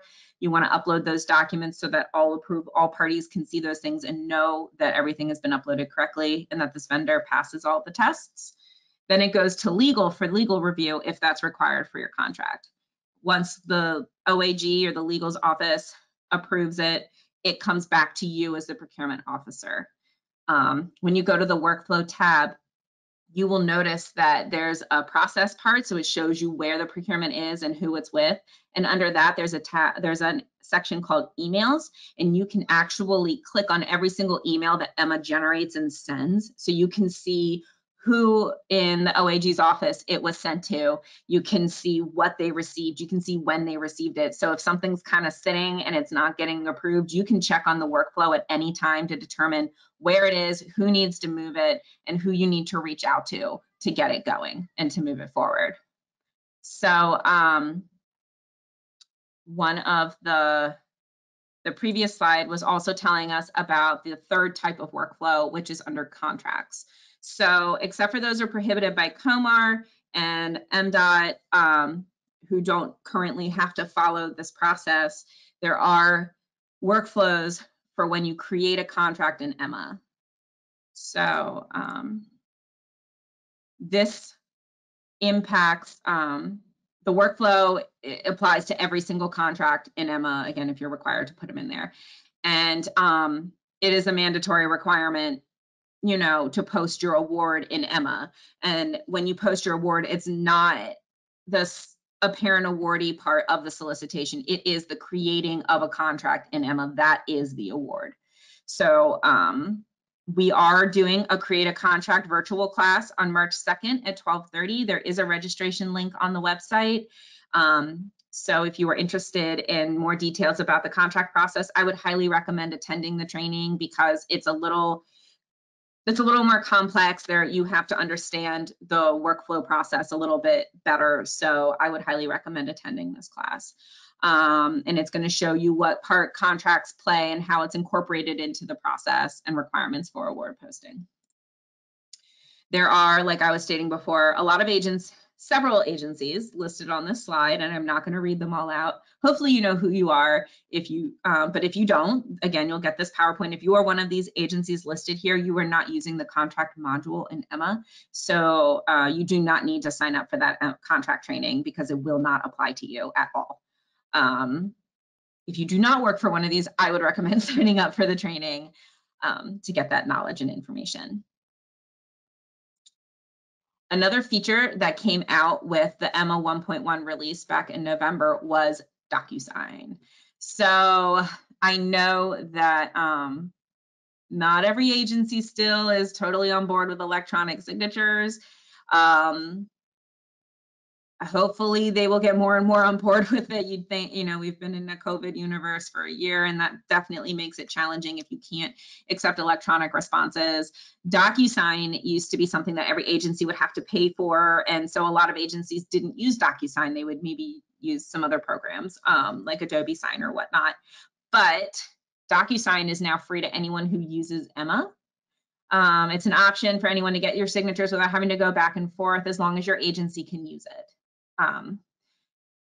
There are some exceptions, of course. Again, if your agency doesn't allow it, you can't use it. There's some bonds and such, like a payment or performance bond, which still require wet ink. So if you have to get documents like that, your vendor can't can't do a DocuSign with that. They would have to just upload the signed document, or they'd have to physically mail you the original so you can get the wet ink signature of that still. As you're going through your contract workflow, you will see you don't have to use DocuSign. There's also an option called manual. So if you're uploading your contract document through eMMA, you can click the manual signature instead. So instead of it being a DocuSign thing where it pulls up the DocuSign and they sign it like this, the way it's shown in this image here, they would just download the PDF of the contract agreement. They would manually sign it, or however electronically signed they do, and then they would upload that document back in. So it's just a different process. It's whatever your agency is capable of using, whatever you're comfortable using, but DocuSign is available to use. So with that, I don't actually, as far as troubleshooting and the quick tip, I've given you some quick tips as we've gone through. I don't have anything particularly off the top of my head I can think of. But if you are running into issues, I know I've said this a lot in the beginning, you want to go to eMMA.helpdesk at maryland.gov. You also want to go to your quick reference guides or the videos. All of this stuff is out there to help you. If you see something that's missing from them, please let us know. And we're also going to be incorporating more trainings into the process. Victoria, I don't know if you are going to hop on and do the rest of this. Okay. I do, if you'll just continue with that. I mean, there's not much left. So I've answered as many questions as I can. There have been some detailed ones that I'm going to have to get back to some folks. And I haven't gotten to everything that's come in the last few minutes because, well, there's a lot and there's just me answering them. But I just want to go over a few next steps with you. I also added another document. This is a new QRG, and it's about notifying vendors of a solicitation and publishing it in eMMA. And it resolves that big question about why can I not publish? It's stuck in draft status. It's in this QRG. It is in your handouts. You can download it now. The other handout is about understanding the UN codes, and it really goes into some detail.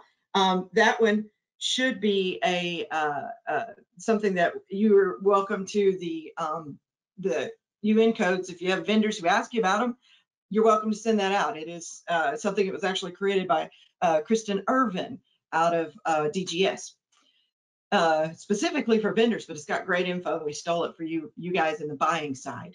So to get your eMMA user logins, get your passwords reset if it's not working for you. If you have any other issues, and by logins and passwords, we mean you have one for eMMA in production for the real working eMMA setup. Then you have one, and it's a separate login with a different password, totally different.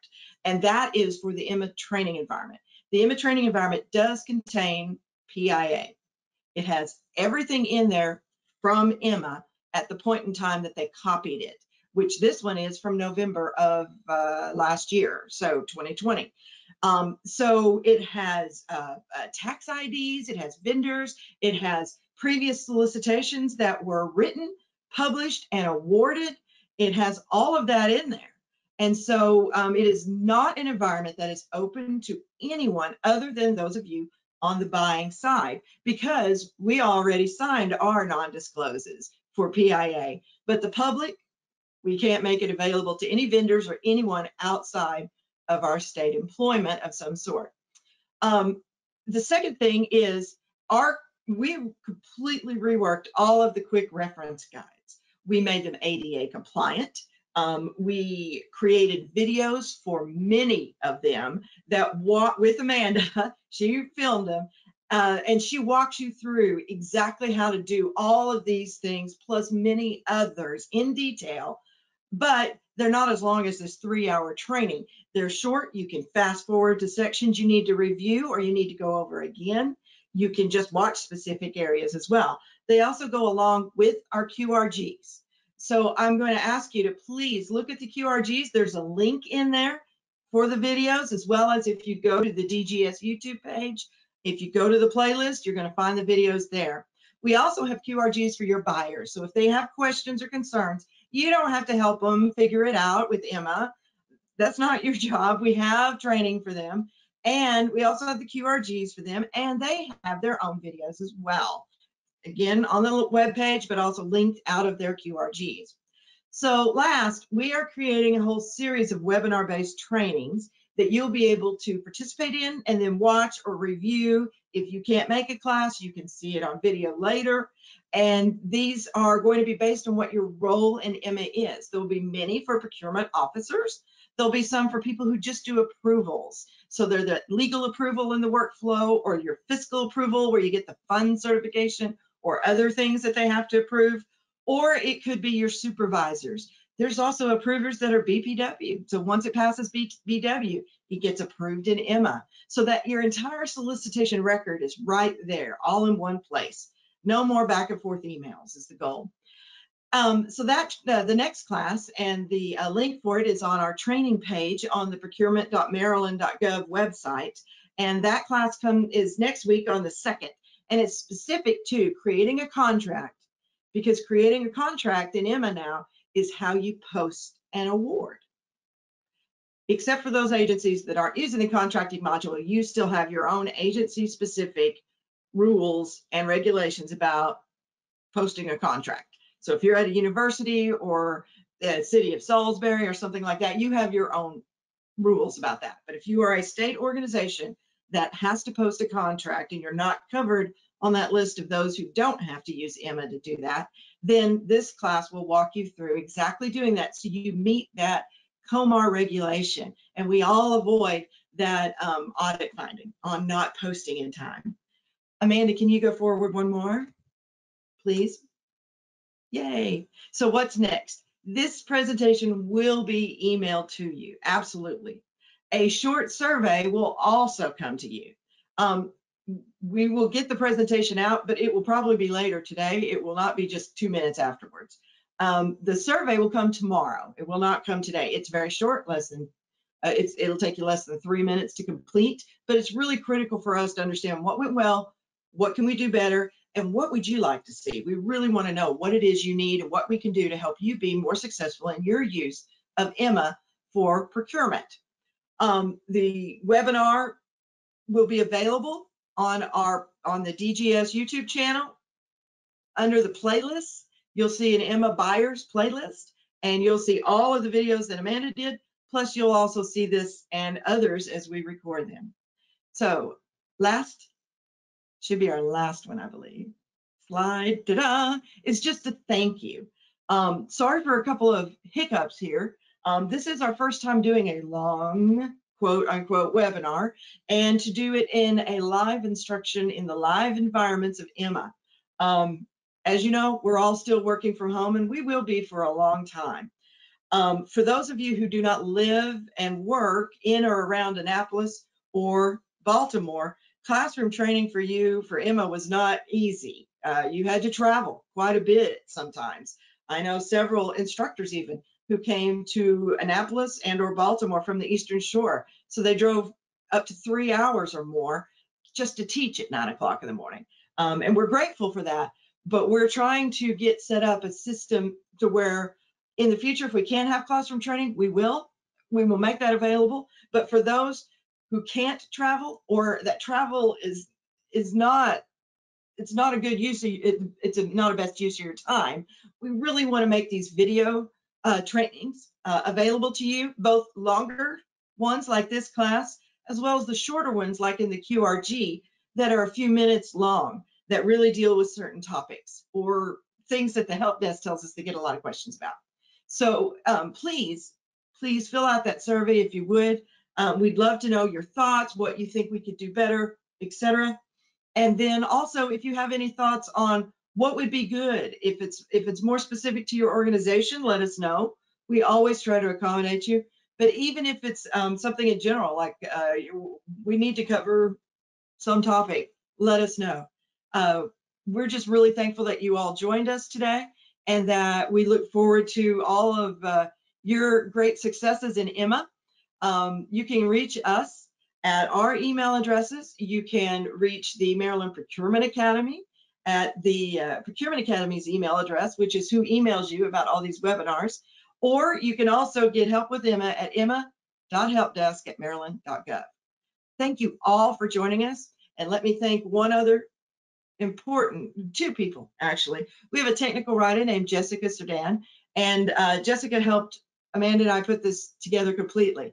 Jessica is the author of all of these new QRGs that you're seeing on the buyer side. She has spent the last couple months really reworking these, getting them to ADA compliance and similar. So, and she didn't know a thing about eMMA before she started, or procurement. So she's done a brilliant job as a technical writer. I also want to thank Amanda. Amanda has a full-time job, and it's not training. And Amanda has done a phenomenal job in doing all of these recordings and presenting all of this training. And we can't thank her enough for all of her hard work outside of her regular work duties and hours. So thanks to you for your time this morning. Thanks to Jessica, and thank you to Amanda. We wish you all a great day, and look for our emails now and in the near future. Have a great one. Bye-bye.